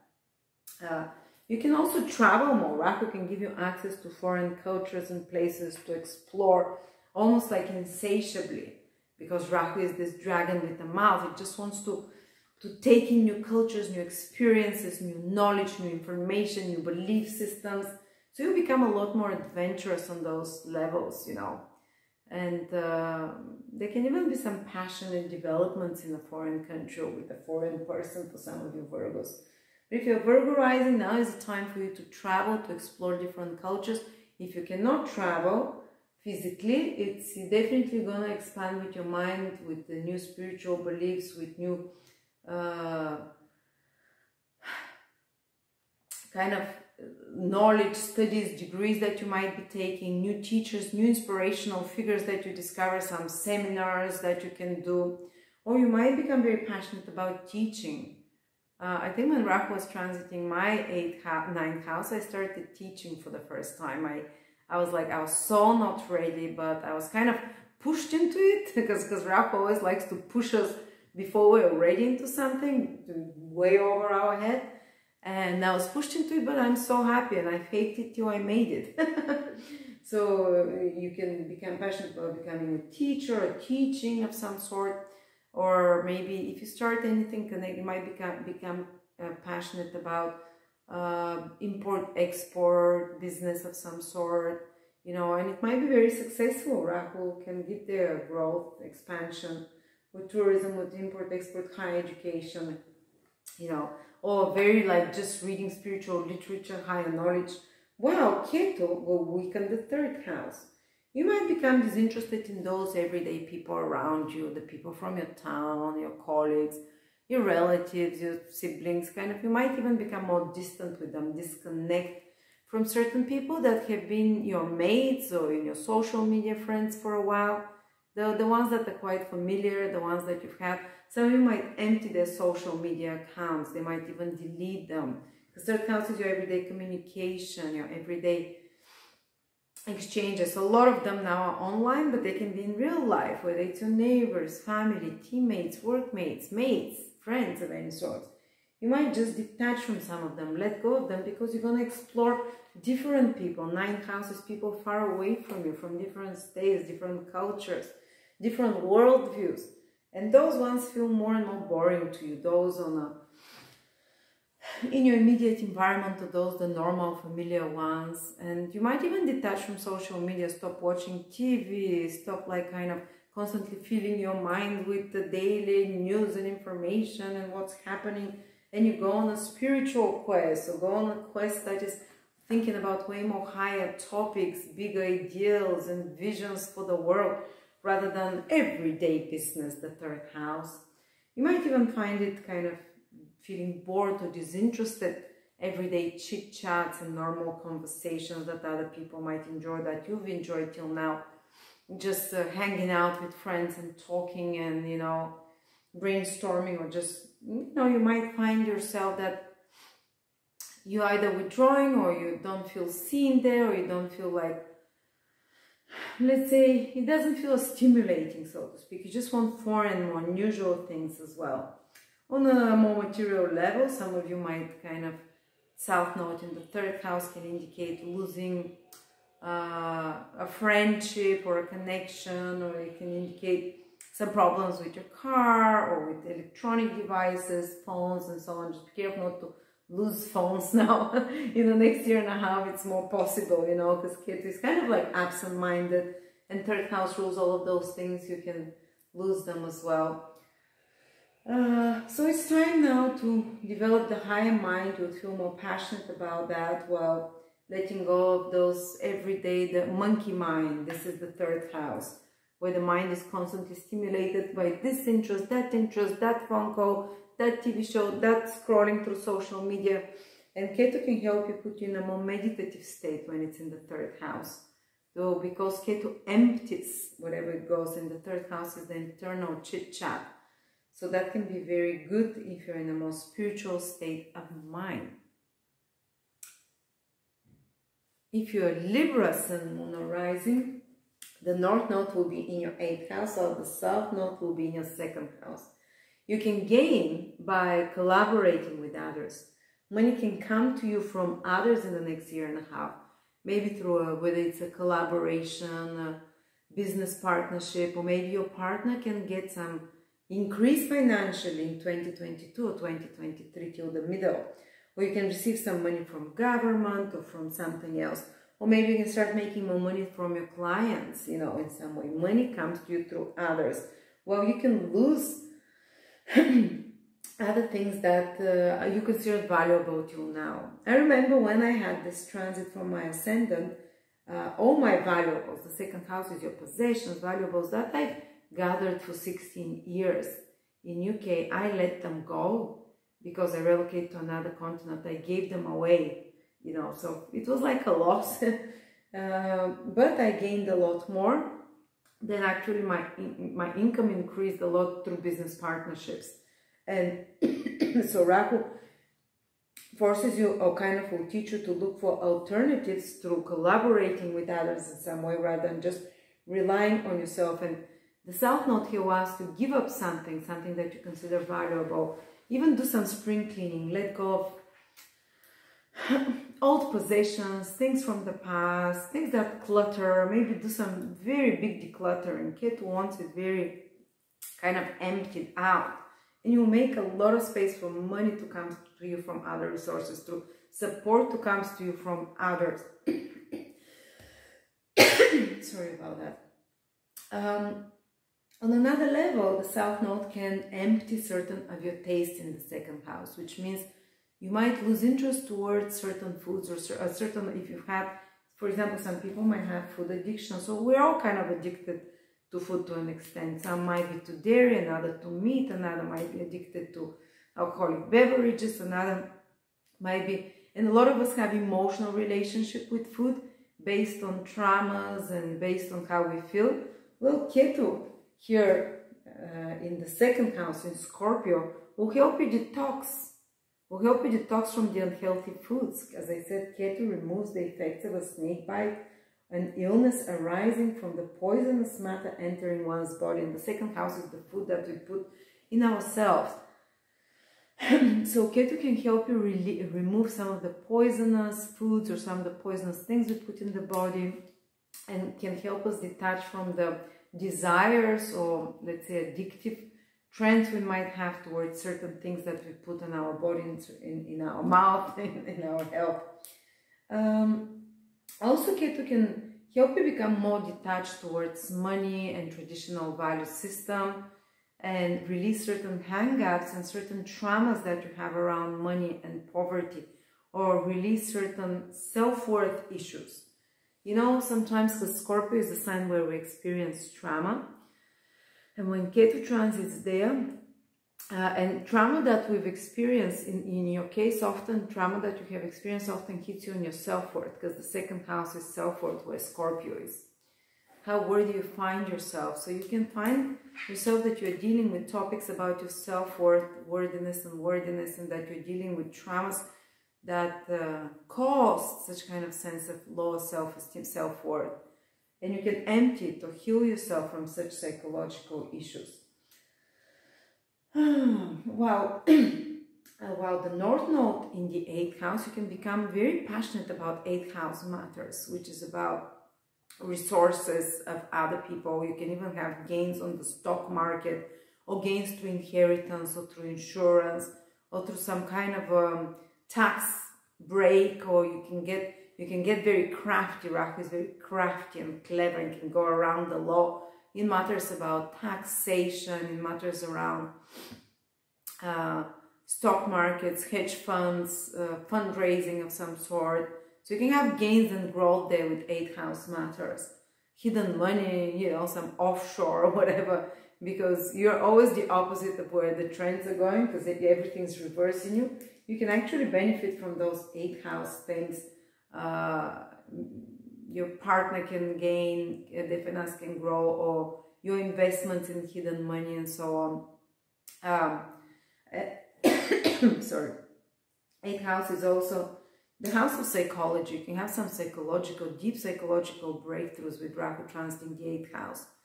And you can become very passionate about anything 8th house, astrology, the occult. You can even start gaining or earning or growing your business, if it's 8th house business, which is dealing with other people's finances and resources, psychology, healing, astrology, tarot, the occult, and so on. The 8th house is also the house of sex, one of the sexual houses. You can develop some sexual passions, some kind of Rahu can intensify taboo thing, sexual experimentation. Rahu really is adventurous, but also Rahu can do things that become obsessive.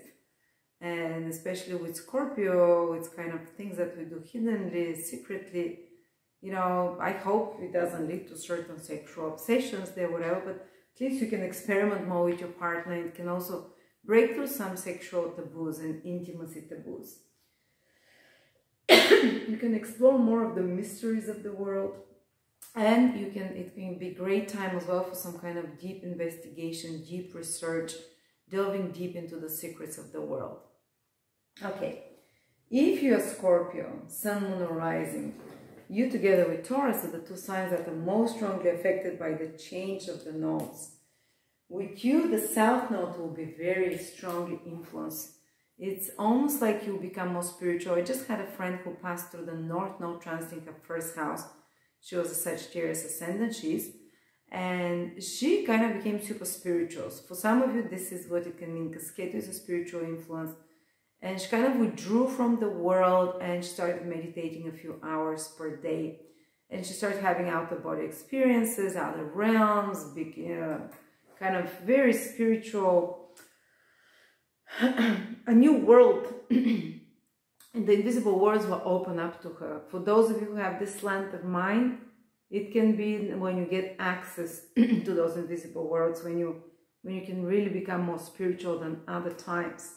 And it's also appearing a lot of unnecessary desires when South Node is transiting your first house.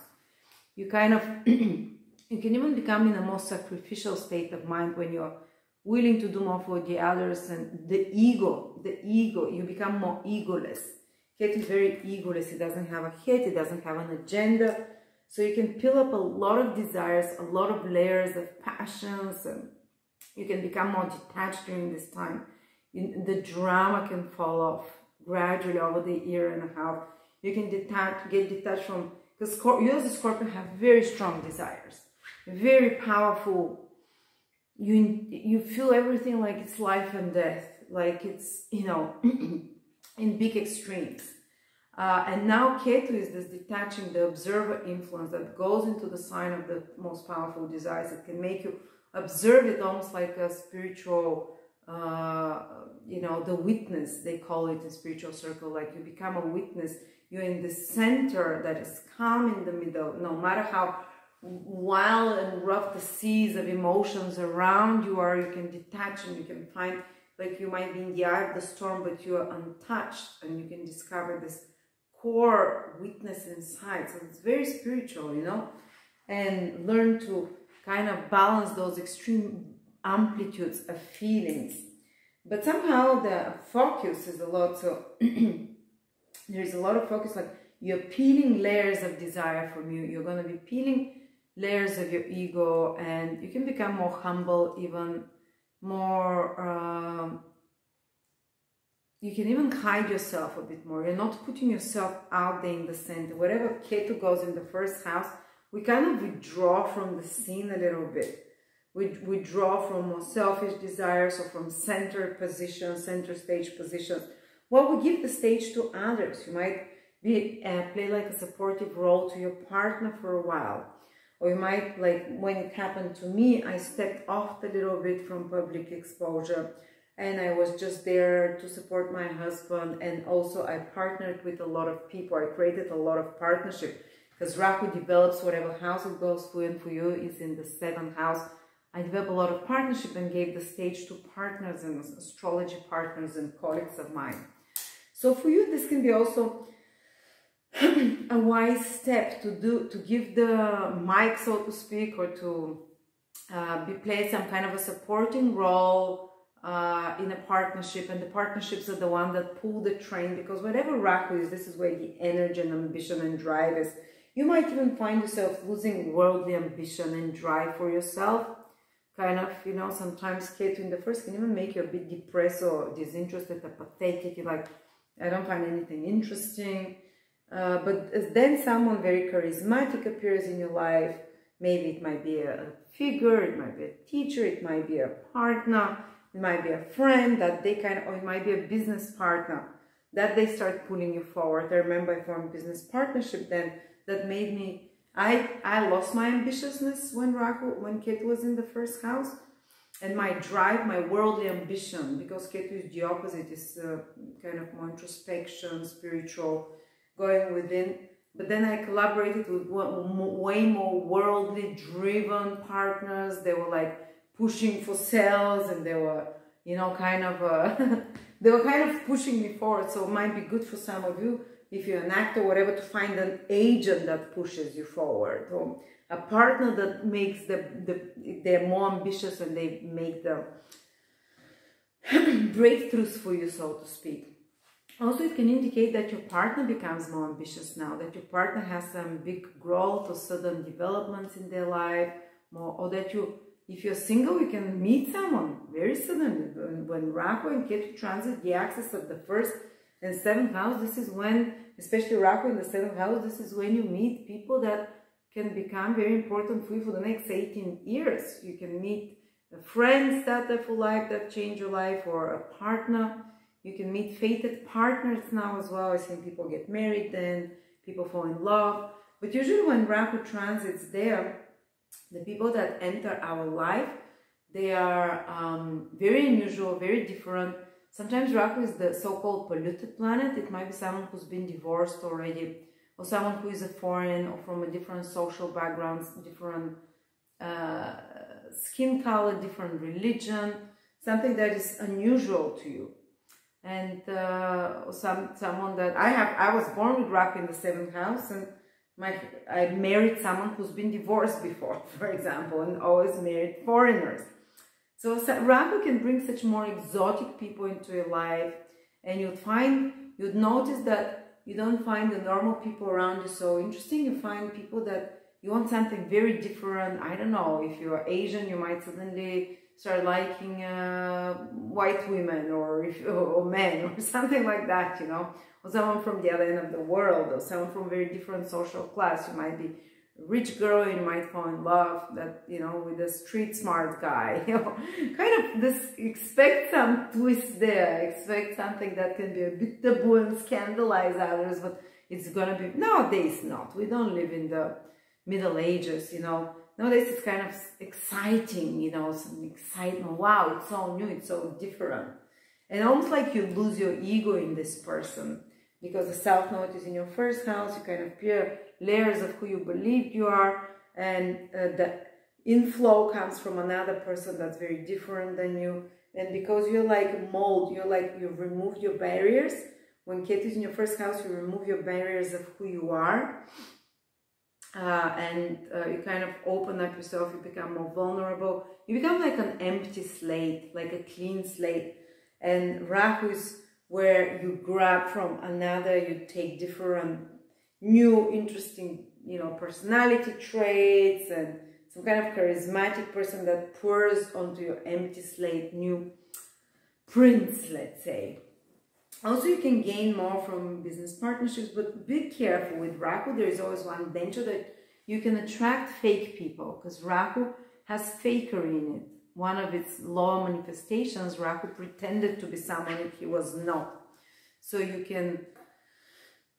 might misjudge people because you get so fascinated with a certain aspect of them that you don't judge correctly the whole character, and you enter relationships for the wrong reasons.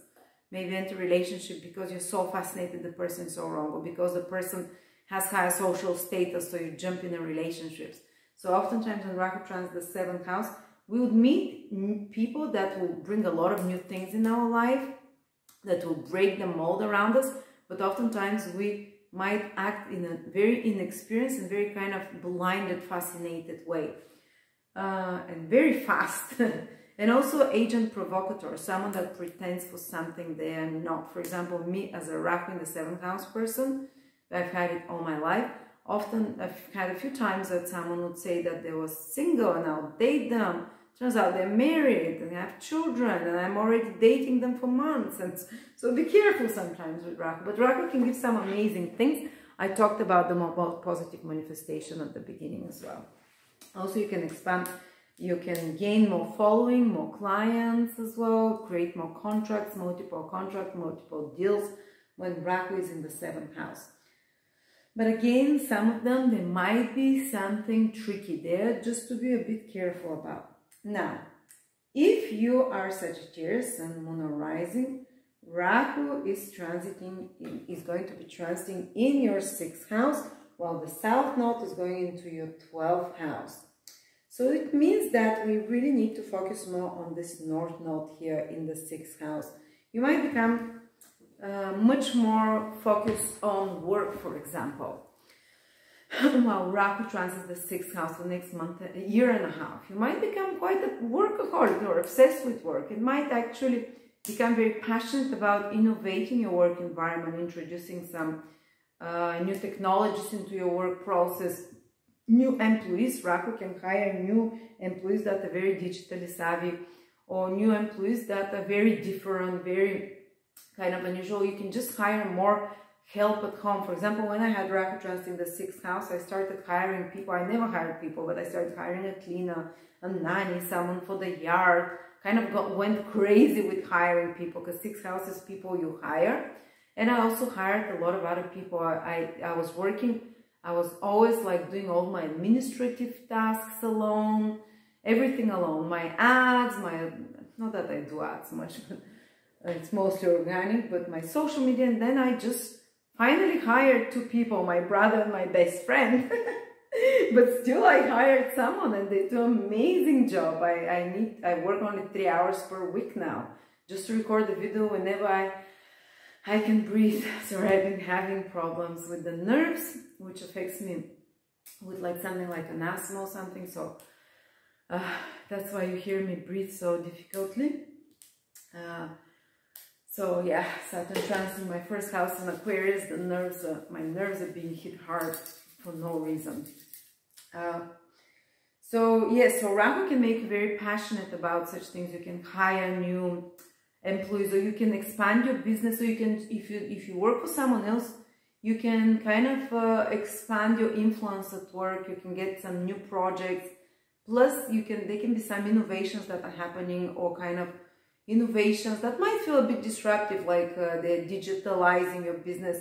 Or if you have your own business, you need to really do some innovations and improvements, digitalized or whatever it is, you know.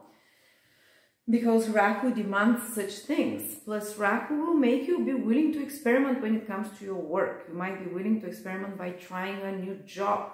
You might swap your job, seriously. Many times I see that people find a totally new job or employment than before, and they get excited and obsessed about some new service or some new employment of some sort, or new job that they do.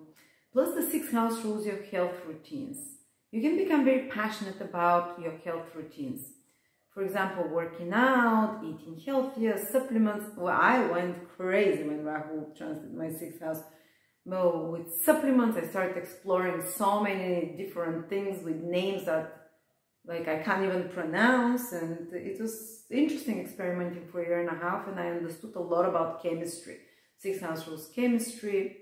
On the negative side, 6th house is self-medication. I hope you don't start self-medicating with unhealthy things. You can self-medicate with vitamins, with minerals. You know, they can give you almost the same high or calm down.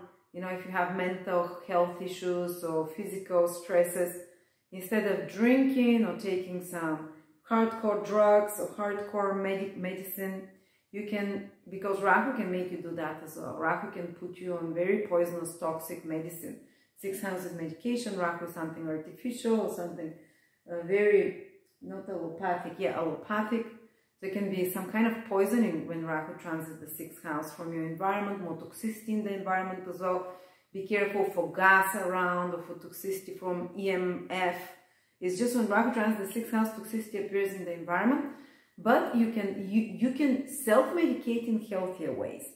And you can become very aware about toxicity around you and very passionate. Some of you might become very passionate about helping nature, helping pollution, remove pollution, how to isolate yourself from EMF influences, or how to kind of remove toxicity from your life, or how to self-medicate in a healthy way through your food, through nutrition, through supplements. And seriously, some supplements like simple amino acids and vitamins can make you feel high naturally. So and so on. So you can become passionate about such things. So if you're in any career that is 6th house of service, whether it's social services, whether you're a policeman, someone who resolves conflict, someone who is a lawyer in litigation, the 6th house is any situation out of balance that needs resolving of a conflict. So the military, the police, lawyers, litigators, social services, doctors, balancing an imbalance of disease.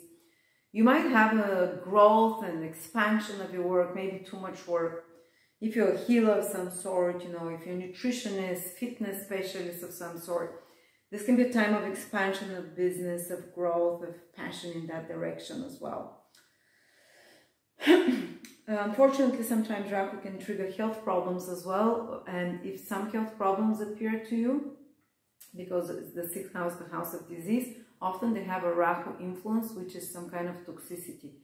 So it's very important to limit certain foods or certain environments to find out what it is, certain things that might be allergic to, or it might be certain artificial substances in your environment. Check for those out. You can also benefit from a debt, taking a debt on. It can be, because Rahu is where we can gain materially, and sometimes taking a debt, we can make more money out of it, you know. You can become very passionate about other sixth house topics like war, crime, I don't know, pollution, and so on. Just telling you some topics that you might, and there might be definitely a lot more criticism or criticism, let's say, around you, where you notice that there is more animosity that arises. But because you're excited to learn to withhold your ground, because the sixth house, the house of enemies, and Rahu there, it can bring some, wants you to become passionate to, you know, to confront problems of some sort, and things that you consider usually difficult, you can become quite passionate of facing them face on, front on. Well, Ketu in the 12th house for you Sagittarius can indicate that actually it's funny that it's very spiritual influence, Ketu in the 12th. 12 is releasing, is the past life karma, and the subconscious. Ketu is to release such things. So especially because it's in Scorpio, you can release a lot of traumas from past lifetimes, or from some even memories can be unlocked, because Ketu removes boundaries to the subconscious. So some of you might even have memories of the past lifetimes, some psychic mystical experiences, some dreams some dreams that are releasing. I remember I was thinking about the past a lot when Ketu was transiting my 12th house. I was regurgitating it a lot and thinking about the past traumas. I would dream a lot about them. Like almost for a year and a half, every week I'll dream about a certain person from my past that hurt me. I didn't thought they had hurt me so much, but for a year and a half I was dreaming of them all the time, kind of re-experiencing this pain, and then it stopped, and I don't think I have pain anymore towards this person. It was kind of like a natural self-healing, in a sense, almost happening on a subconscious level in your dream state. You might have less time though to be alone, less time to rest, because of Rahu doing the 6th house of dealing with worldly things, with fixing things, with keeping order, organizing work duties. These are things you'll be passionate about. While South Node in the 12th house is kind of, there'll be a release, a lot of psychological and emotional release. Even might be very good to work with a psychologist, but it's almost like your attention will be sucked into daily work, into material things, into, you know, dealing with such matters. So this kind of more spiritual things, escaping reality will kind of take a second step for you. Like will become in the, you know, even though a lot of spiritual healing and releasing will be happening, even healing from certain long-term conditions, especially which are based on psychological issues. But yeah, so these are some of the things you might. South Node also rules 12th houses, faraway countries and places. You might have less time for holidays and breaks, so going to faraway places, so less time for spirituality or retreat or alone time, so to speak, you know. Okay. But it is what it is. You need to develop this 6th house now, and that's where you would become passionate, and it's very much about the material world, how your health, how you take care of your health, how your work that you do, how it can be useful, how you can be of service, how you can arrange your everyday life, and so on. Sorry about that. Then if you're Capricorn, Sun, Moon, or Rising, the North Node is moving into your 5th house, the South Node is moving into your 11th house. Well, when the North Node moves into the 5th house, Capricorn, you can expect to have more action in your romantic life. For some of you, you might fall in love if you're single, or even if you're not, I don't know. You might fall in love with someone that is very different. You might be willing to experiment more in love. You might especially fall in love with someone who is Rahu-like, might be married or divorced, or maybe someone who is from a foreign country, someone who has different social background than you, kind of some very new energy, some very excitable. You might even have more than one parallel relationships or something like that. Plus, you can start dating someone through online services, Rahu with some technology of some sort, or someone who is different ethnicity, different religion of you. You can gain back interest towards passion, towards romance, towards having fun. Or if you're already in a relationship, you can kind of want to enjoy yourself more with your partner, have more fun together, do some romantic stuff, party more, you know, go outside more, kind of, you know, I like this influence quite a lot. Plus, if you're, no matter who you are, 5th house is your creativity, and Rahu there can really make you even gain through your creativity. You might have certain creative idea and you can capitalize on it, because Rahu, the North Node, is a materialistic planet that can capitalize on new ideas, on creativity, on your talents, your natural talents as well. And you can put yourself out there in the spot or in center stage position with less fear than other times. I know Capricorn is not someone usually who would want to be, you know, like they even cringe from too much show off, you know, energy. But your 5th house is triggered, and 5th house has very Leo-like energy.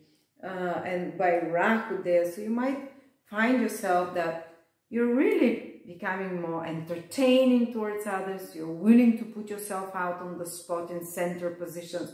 You might even really be thrown into a central position before being ready to perform something, to make a speech in front of people, or to put yourself out there on social media, or to teach or something. You know, you might either get thrown there, you take the risk and then plunge, because Rahu, you know, kind of throws us even before we're ready into something, but we kind of have the, it kind of gives us the adventurousness to try it. And just like Rahu can throw into interesting new romantic relationships that you would never have thought before, to do something that is quite unusual for you. Something you're like, I don't take such risk, and Rahu will be like, okay, we'll see now. And Rahu there can also create you more passion towards children, maybe playing more like a child, having more fun like a child, new creative hobbies that you can discover, new ways to, I don't know, you can discover gardening. Anything 5th house is that it makes us feel alive, that we lose timing, that we get lost in the flow, that we connect to higher power through. And usually anything creative, whether it's gardening, whether it's building a machine, whether it's, you know, whatever it's your natural talent, or whether it's knitting, whether it's, I don't know, whatever it is, doesn't just have to be art, that puts us in a flow and we forget time. This is what the 5th house is. We get like really, yeah, exactly. So you can discover such new things. Rahu there can give you such kind of new directions and new passions that you're going to explore. Even if you don't keep them forever, you'll be willing to experiment. Maybe, you know, maybe you're 40 or 50 and you want to skateboard or ski or learn to do something else for fun. So you'll be more spontaneous when it comes down to your personal life, to fun, to romance, to creative ideas as well. And you can kind of, now one thing Rahu can do is you can plagiarize other people's creative ideas, because Rahu has this little side to it where it's not against taking other people's ideas. It's but sometimes, you know, we don't always have to think everything new on our own. You can take it and improve it. You can take someone's ideas and improve it. Or it's not necessarily that you steal someone's idea, but you kind of like you kind of look from another, some kind of hobby, some kind of entertainment, you know, or some kind of idea. Again, as I said, that you can make your own in some way. All right, then South Node though will be in your 11th house, Capricorn. Wherever South Node goes, this is where it kind of weakens that area of your life. You might not have much time for your friends. Maybe because you're too into your new romantic relationships, and so you don't spend as much time with your friends. Or maybe because of children, maybe because you're becoming more, maybe there is a new child in your life, or you're more focused on your children, the 5th house. That's why you don't have more time for your social life or pursuing social economic goals of some sort. You might even lose interest towards earning, gaining, you know, so much with South Node in the 11th house. And while you're celebrating your personal creative intelligence, while you're focused on your own uniqueness. Oh, by the way, Rahu in the 5th house can give fame to some people when it transits. Can put you on the spotlight, as I said. Can make you more entertaining, can make you more into the limelight. So if you're a performer and you're a Capricorn, especially Capricorn Ascendant or Capricorn Moon, even or Sun, you know, you can get more central roles now and so on. While the South Node here, Ketu, might detach you from more contact with normal people, contact with friends. Some friends might live your life. Some friends might go away. Some friends might just some social circles. You might even leave certain groups online, on media, and you might even decide to switch off your media. Sometimes people in South Node transit the 11th house, they just stop watching what's happening in the world with the news, because they just kind of like, I want to detach, I want to dedicate myself to my personal happiness, a North Node in the 5th house, or to my new creative ideas. The work can go to shit, I don't care anymore, I don't want to take from that. I'm detaching from the drama of the world, and I'm focusing in this 5th house, my own uniqueness, my own enjoyment, entertainment, creative hobbies, you know, in my own bubble, whatever. But also the 11th house is gains and earnings. Some of you might kind of sometimes earn a little bit less than normal when Ketu transits the 11th house, because they kind of lose interest in that.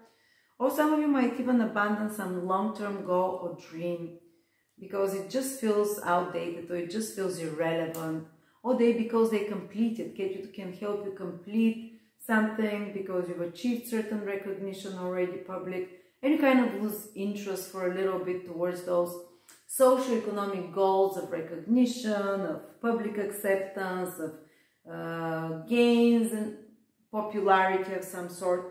Or some of you might lose certain clients or certain followers. I just had South Node in the 11th from my Ascendant, so I'm sure I lost a lot of people, a lot of followers that are, you know, not maybe because I became a bit too, what they would call conspiratorial, and they would say, oh, you're saying certain things, and big deal. Kind of like I was focused on my creative view, whatever it was, and in my inspiration. The 5th house is your inspiration, whatever flows to you in your heart through God. This is what you also focus more. You learn to get in touch with your own voice, because the 5th house is one of the self houses, and when Rahu transits there, you need to learn to recognize when it's your own voice, your own inspirations, rather than follow what the herd is doing, what the sheep is doing. The 11th house is the herd, it's the whole society, and you know, the trends is it might be one type, but when South Node is transiting 11th house, you'll be like, I don't care. I'm willing to give up the social approval. I don't care, you know, I want to follow my own inspiration and my own inner voice. Rahu in the 5th house, my own connection to higher power and my own brilliant intelligence, whatever it is, you know, because the 5th house is individual, independent, and original thinking. You know, when they say think for yourself, this is Rahu, this is the 5th house, and Rahu can make you become passionate about thinking for yourself. Yes, there might be a lot of delusions in your thinking for yourself. Rahu can bring delusions, but you're willing to explore it rather than follow the public opinion, rather than follow the herd. For once now, it's okay for you to say, I don't care what your opinion is. I don't care if I lose followers or clients or whatever. I'm going to follow my passion. Rahu in the 5th house. And that is your arrow that will lead you to the right place. Don't care what your friends say, whether they'll say, oh, but you'll be excluded from society, or like, oh, you can't come and visit us if you don't have a green pass. Well, you know, or the opposite way. It might be that your friends say, no, you don't do that. And you're like, no, my gut tells me, and I'm learning to listen to my own intelligence, you know. So whatever it is, and whatever your vision it is, your inspiration, for a little bit, I think you'll be benefit a lot more if you follow for this year and a half your own gut, your own inspiration, your own vision, Rahu in the 5th house, even if it's quirky, zany, and even if it threatens to alienate a lot of your social circle, because I think you'll be okay with it, and you'll find out at the end that the social circle that remains, or the people that remain that follow you, are your soul group, because Ketu rules soul groups in the 11th house of communities and groups. So this is for you, Capricorn. And you can also create more spiritual friendships. In the last year and a half, before I could hang out with people just because we, you know, might like to drink together, or might like to, might listen to similar music or whatever, or just, you know, just to laugh around. Now I could not in the last year and a half. I could only hang out with people, and the only friends I made were friends that we had very spiritually similar. They felt like a soul tribe, like people. I met a lot of people that we immediately recognize each other as if we've known each other for lifetimes, because Ketu rules past lifetimes and past life connections. When it's in your 11th house of friendships, you'd meet with very likely with friends from past lifetimes, or like a community, a group of souls that come together. You can recognize a lot of those.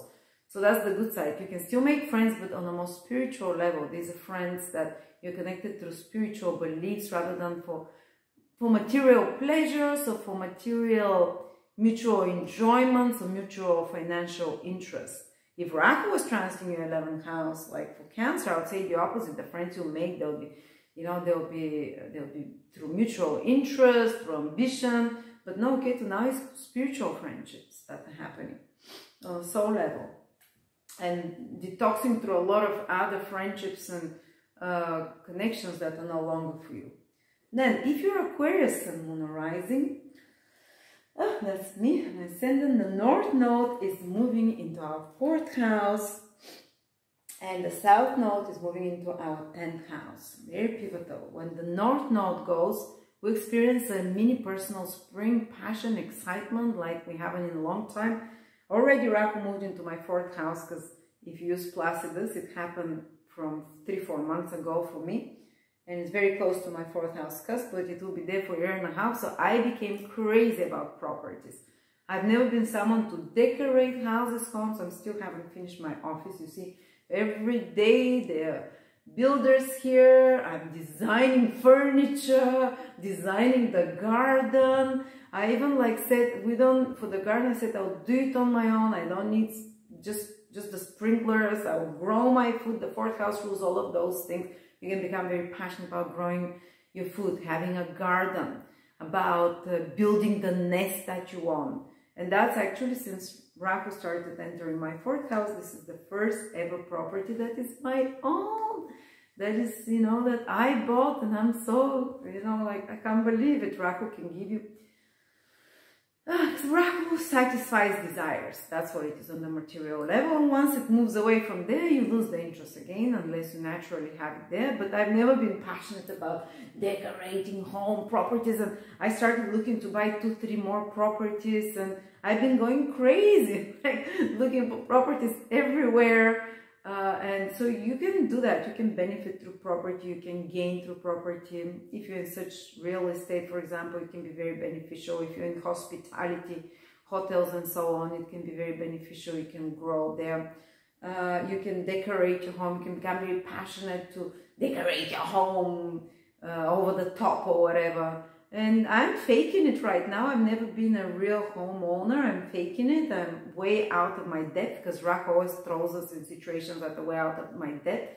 I've always had small houses, and suddenly this, you know, this 4-bedroom house, and I'm like, I almost like don't feel I deserve it. But Rahu can throw you in situations that before you're already bigger than, or you might sometimes mislead you and you buy something way bigger than you need as a house. But it's also about relocations. Many of you Aquarius might relocate to foreign places, to new places. So really take a risk about moving that you would never have taken before. There can be some big change in your place of living, and with family members. Rahu can expand and magnify. It can give an extra family member, for example. And also it can magnify the presence of parents, or your parental role, or, you know, because, for example, I haven't lived with my parents for 20 years. I would just see them once every 2 years.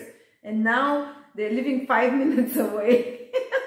It's like they turn up on my door every day they want. Like, I really feel Rahu in the 4th house, their presence. It's like so in my face.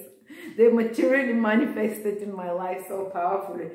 But also Rahu can get you passionate about becoming, about what kind of parent you are. You might read books about parenting. You might get excited about land ownership, guardianship. You can become more patriotic when Rahu is in the 4th house.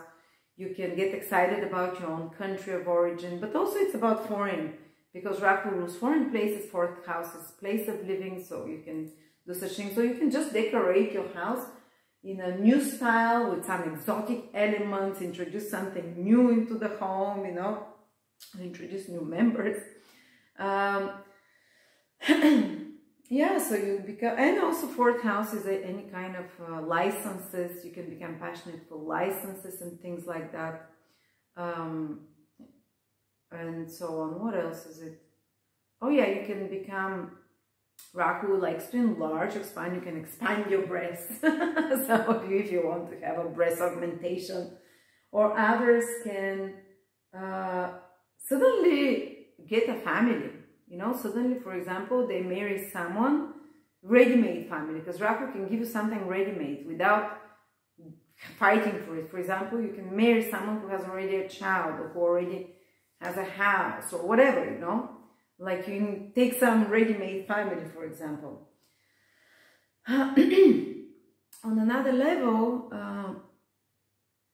Rahu can ask you to explore your emotions, because the 4th house is deep emotions, feelings, and Rahu can really intensify your emotions. You can kind of, how you feel emotionally, you can kind of be more in extreme reactions. So psychologically, you can feel a bit more intensified than other times. You can feel everything with 2 scales higher, because the 4th house is your emotional interpretation and reaction to things, and emotional peace. Rahu there doesn't really give emotional peace so much. It's turbulent, it's excitable, it's restless. You can find your feelings and emotions restless as well. And you know, that's one of the things that, and you might want to explore them a bit more somehow, you know, some kind of feeling work of some sorts. One thing to warn you though, you have to be a bit careful, because Rahu is also toxic substances. You have to be careful about toxic substances or EMFs around your home. Maybe even isolate it or protect your home from such things. Maybe try not to have it wireless. Try to have it with, you know, with cables, your internet. You might become passionate about trying to reduce such influences. But if you find yourself, if there is some way to measure toxicity of air and gas around in your home environment, it's a good idea to do that, because it's a small chance, but it's still a possibility. I have to mention about Rahu and the 4th house. It's a possibility. And you can become, as I said, very passionate about parenthood, about being a housewife or a house parent, or kind of you can just put a lot of energy into such things, And I'm trying to learn to bake my own bread, to make my own garden. It's so not in my blood, it's so not in my nature, but I'm like doing my best, you know. And I'm really not doing my best. I'm really excited and passionate for once in my life about that. But then the South Node is going to be now 10th house for a year and a half. So South Node is where we kind of lose interest, where we kind of things are dying out there. And for some of you, it might be like a career that's ending. For some of us, it might be losing interest or not having enough time because we're focused more on our personal life, emotional, trying to learn to calm down emotional feelings and because I told you Rahu will stimulate a lot of very intense feelings and turbulent feelings within yourself, and you're more focused on the personal life. While you can feel more detached and disinterested from career. Some of you might really kind of just do their career on automatic. And actually, funny enough, since Rahu has been so close to my 10th house, because not Rahu, Ketu, I've been working less and less. I always get excited about astrology. It's absolutely cannot, but since it's been closing in, like, I don't know, I've been less and less able to work because of the house, because of being focused on family and emotional happiness rather than worldly achievements. Because Rahu in the 5th house, in the 4th house, makes you look for emotional happiness, emotional satisfaction. What makes your heart sing? What makes you feel peaceful? This is what your passion is. While Ketu in the 10th house says, because you're looking on your personal happiness and emotional groundedness that Rahu is so hard trying to find, to calm down. As I told you, I've also been feeling too emotional. And the problems with my nervous system and breathing, just like the feelings are just so intense, amplified by Rahu in the 4th house. But the North Node in the South Node, Ketu in the 10th house, like you don't have time, we kind of detach from worldly responsibilities. Sometimes even a person might take time from worldly responsibilities to focus on the eternal world, on their private personal life and family. Sometimes this can be a time when mother takes off time from work to mother a child, Rahu in the 4th house, or maybe work from home somehow. But Ketu in the 10th house, sometimes some people can lose a career, abandon a job that is no longer necessary, or just, as I said, do it the bare minimal. Or maybe a father figure can live one's life, or a boss figure can live one's life. Or the Ketu in the 10th house, if you're in a Ketu-like career, then usually it can go very well. What a Ketu-like career? Ketu rules astrology, spiritual careers, or anything that you don't do with selfish purpose. Anything that is kind of like almost like a spiritual calling to you, because Ketu is the most selfless, egoless planet.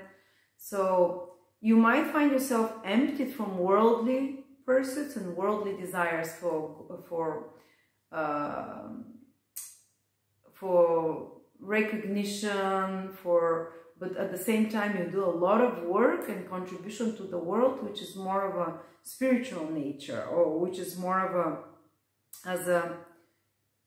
without ego or without goals and expectation of reward, so to speak. And I've seen a lot of scientists, for example, that were really doing the science not to become famous or to make money, or because they invested in certain pharma companies, so they do have to do the science for that, you know, so their stocks would go up. No, scientists that are real scientists, I would see, with Ketu in the 10th house, born like that. So and people that did big things for humanity, but they never did it like a job. It was just like they were channeling, because whatever Ketu is, you channel higher power. So Ketu in the 10th house can allow you to work through your career, almost like taking over your body and becoming like you're becoming a channel for God's work, especially if you have a high vibration where you don't have to be an important person. You have to be a good and spiritual, not necessarily even spiritual. You have to be a good person that wants to help without ego and without motivation for ambition and control. Then God takes over, and the invisible forces, which is what Ketu will take over, and they work through you during such periods. and they remove all barriers, because Ketu can remove all barriers and all resistance to even recognition, but you're not looking for it. You're just like a tool. It's not like you're passionately, I want to be, you know, I want to achieve this now. I want to be recognized. It's almost like you do it because you're a tool. You feel you have to do it. You feel there's no, you know, like it's what God wants you to do. It's something bigger than you. This kind of approach. But otherwise, you know, you just find yourself a bit more interested and less driven and ambitious. And if you remove, Ketu will remove the egoic ambition, the personal ambition, but it can allow you to rise very high with Ketu in the 10th house. But if you're not doing it for personal reasons, to rise high in your career. Okay. Then, if you're a Pisces, last but not least, the South Node, the North Node will be in your 3rd house, and the South Node will be in your 9th house. Let's start with the North Node. Where are your passions gonna get inflamed and bigger? You're gonna become way more passionate about acquiring new skills. For a year and a half, you might find yourself really like learning, studying more, learning to drive if you don't know how to drive, learning to knit, or learning how to make a website, learning how to do marketing and advertising. Very technical, practical skills that can put you on the market, that can make you commercially successful. So, or even for your work, you might, for example, they might introduce a new software system. You have to learn new skills all the time. But Rahu loves transiting the 3rd house because they have very similar nature. It stimulates the mind. You're curious. You're interested. I want to try my hand in this and that. You know, you'll be willing to try different things. For example, if you're afraid to learn the language, now you'll be like, why not? To hell, I'll try it. You know, Rahu makes you explore unexplored territories. You can also, so any kind of skills, fantastic for that. At the same time, Rahu can make you very passionate about short trips, a lot of little short trips. While Ketu empties the 9th house, which is long trips, faraway places. I just went through this transit for the last year and a half from my sun sign. And definitely I couldn't do long trips, but we did almost every weekend a short trip, so you become passionate about.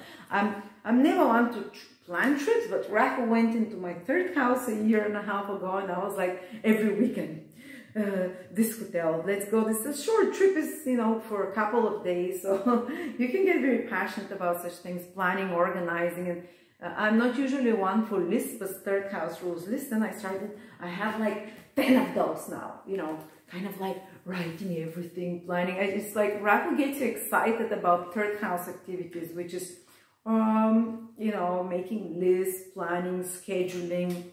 It might increase administrative work. It might increase the flow of information for you. You might be having, if you normally your phone rings once, Rahu enters your 3rd house, it might be ringing like 10 times per day. You might be chatting with 10 people per day. Or you might really get passionate about working in a small group environment, some opportunities to work in commercial business activities. You can become very passionate about marketing, advertising. 3rd house rules such things as well. Social media. You might develop your social media more. For example, I knew someone that abhorred social media, and Rahu transited their 3rd house, and they kind of decided to experiment. They went on TikTok or Instagram, and they really went everywhere, and they really did quite well actually. Their business really profited from that. And you might be really passionate about taking some classes and courses on practical marketing or practical skills, how to paint, how to draw, how to do pottery, how to weaving, whatever you want, you know, any kind of skills that you learn by, or how to do permaculture, how to build houses, whatever it is, new skills and learning, this is fantastic. It's not so much higher educations, learning principles and new visions and ideals. No, it's hands-on practical knowledge that you're gaining. Funny enough, Rahu will soon transit my 3rd house, cuz. And I've decided to learn to drive again. Finally get a driving license. So some things like that you can do. Take courses and so on. Plus, you can notice that there are a lot of increased everyday interactions with others, maybe more than one phones, mobile devices. I went crazy when Rahu was in my 3rd house from the sun. I got addicted, because Rahu can get us addicted, kind of obsessive, on social media. I was just all day long on Telegram, all day long on reading what's happening in the world, because the 3rd house is what's happening immediately in the world. What are the news? Flow of information. I was like reading 3 articles at the same time, jumping from one to another while the news is on, while while I'm subscribed to 10 documentary channels. I went crazy with subscriptions for news, for information, for classes and whatnot. A bit became a little bit like multitasking. It's kind of it gets your mind very busy though.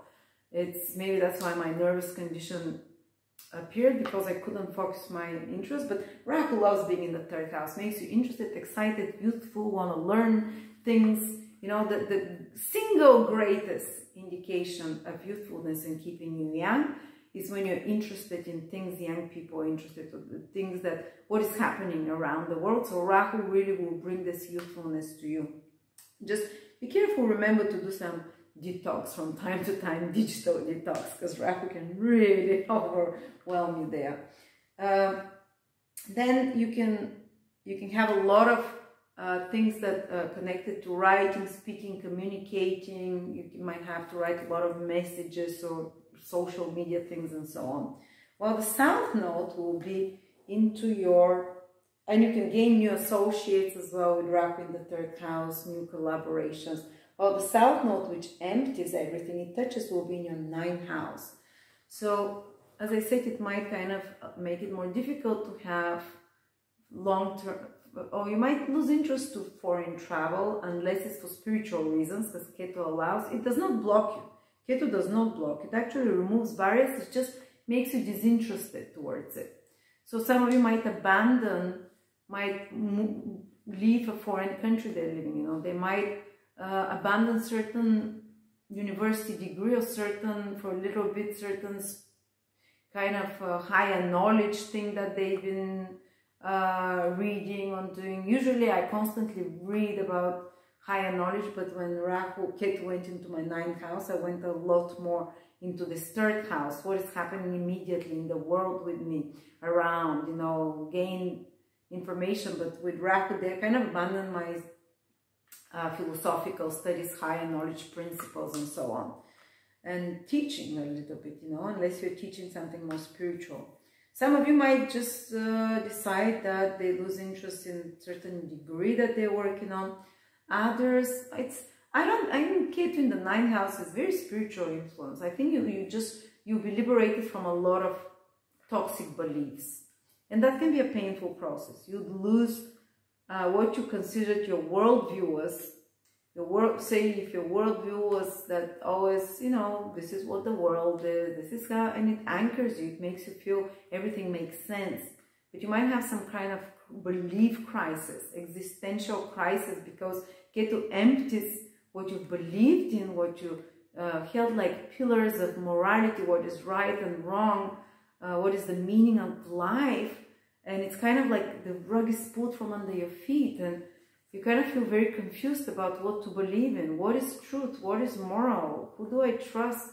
Or maybe you might even lose belief in someone that you've always respected and admired, like a teacher or like a teaching. Some of you might lose interest in astrology, or some of you might lose and get disappointed in their faith that they were raised in. Is it Christianity? Is it Buddhism? Is it whatever? Or maybe you've been following some teacher online and you might kind of lose interest towards that teaching, or kind of lose interest towards more spiritual things, because you need to be drawn into this 3rd house, your everyday environment, you know, rather than in the world of academics or ideas, which is the 9th house, and higher morality. You need to be drawn into the 3rd house, where Rahu is, to have hands-on experience, to play in the mud, so to speak. And instead of just keep getting newer and newer, more and more degrees, you're never gonna have all the knowledge in the world. So just jump in and do this third house. Third house is experiment, play games, try to do it, like practical, rather than just theory. Theory, third house is practical experience. Try it, experiment, you know, practical skills and knowledge. And to be honest, for me, it wasn't a huge thing when North Node transited the 9th South Node. I didn't lose much. I just couldn't learn as much astrology as I normally do. I normally would spend hours studying astrology, so on. Now, because the worldly interests grab me in the 3rd house, the immediate environment interests, communication, business, administrative things, social media, news. But that's what was necessary, you know. So Rahu in the North Node, South Node in the 9th house, especially from Ascendant. The nodes are most important from the Ascendant. Can mean maybe, as I said, for me it was less international travel, less being able to learn less about astrology, less into philosophy, and my belief systems were totally kind of pulverized. I released a lot of belief systems that were toxic or that were old. And another thing that can happen is you can release, Scorpio is toxic, 9 houses, your mind, you know, your higher mind. I think it opens the channel to spirituality. This is very spiritual influence, the South Node in the 9th house. Spiritual beliefs you can just channel messages, spiritual messages around that time, kind of spiritual ideologies in a sense. So, but if you, for example, it might weaken physically in your everyday life, the ability to teach or to learn on university level, academic or spiritual, or kind of, you know, teaching. The 9th house can weaken the ability to, or interest to travel, or to, for higher education, or, I don't know, it's not a big deal, you know. I don't think this is a negative influence at all. So, anyway, this is for all of you. Thank you so much. Oh my god, this video is huge. This video will come back to it for the next year and a half, especially around the eclipses when they come. Thank you so much. Do check out my 2022 calendar, which is only for the first time 30% off, only $20. And my 2022 video for each of the 12 signs, way more in depth than those short snippets.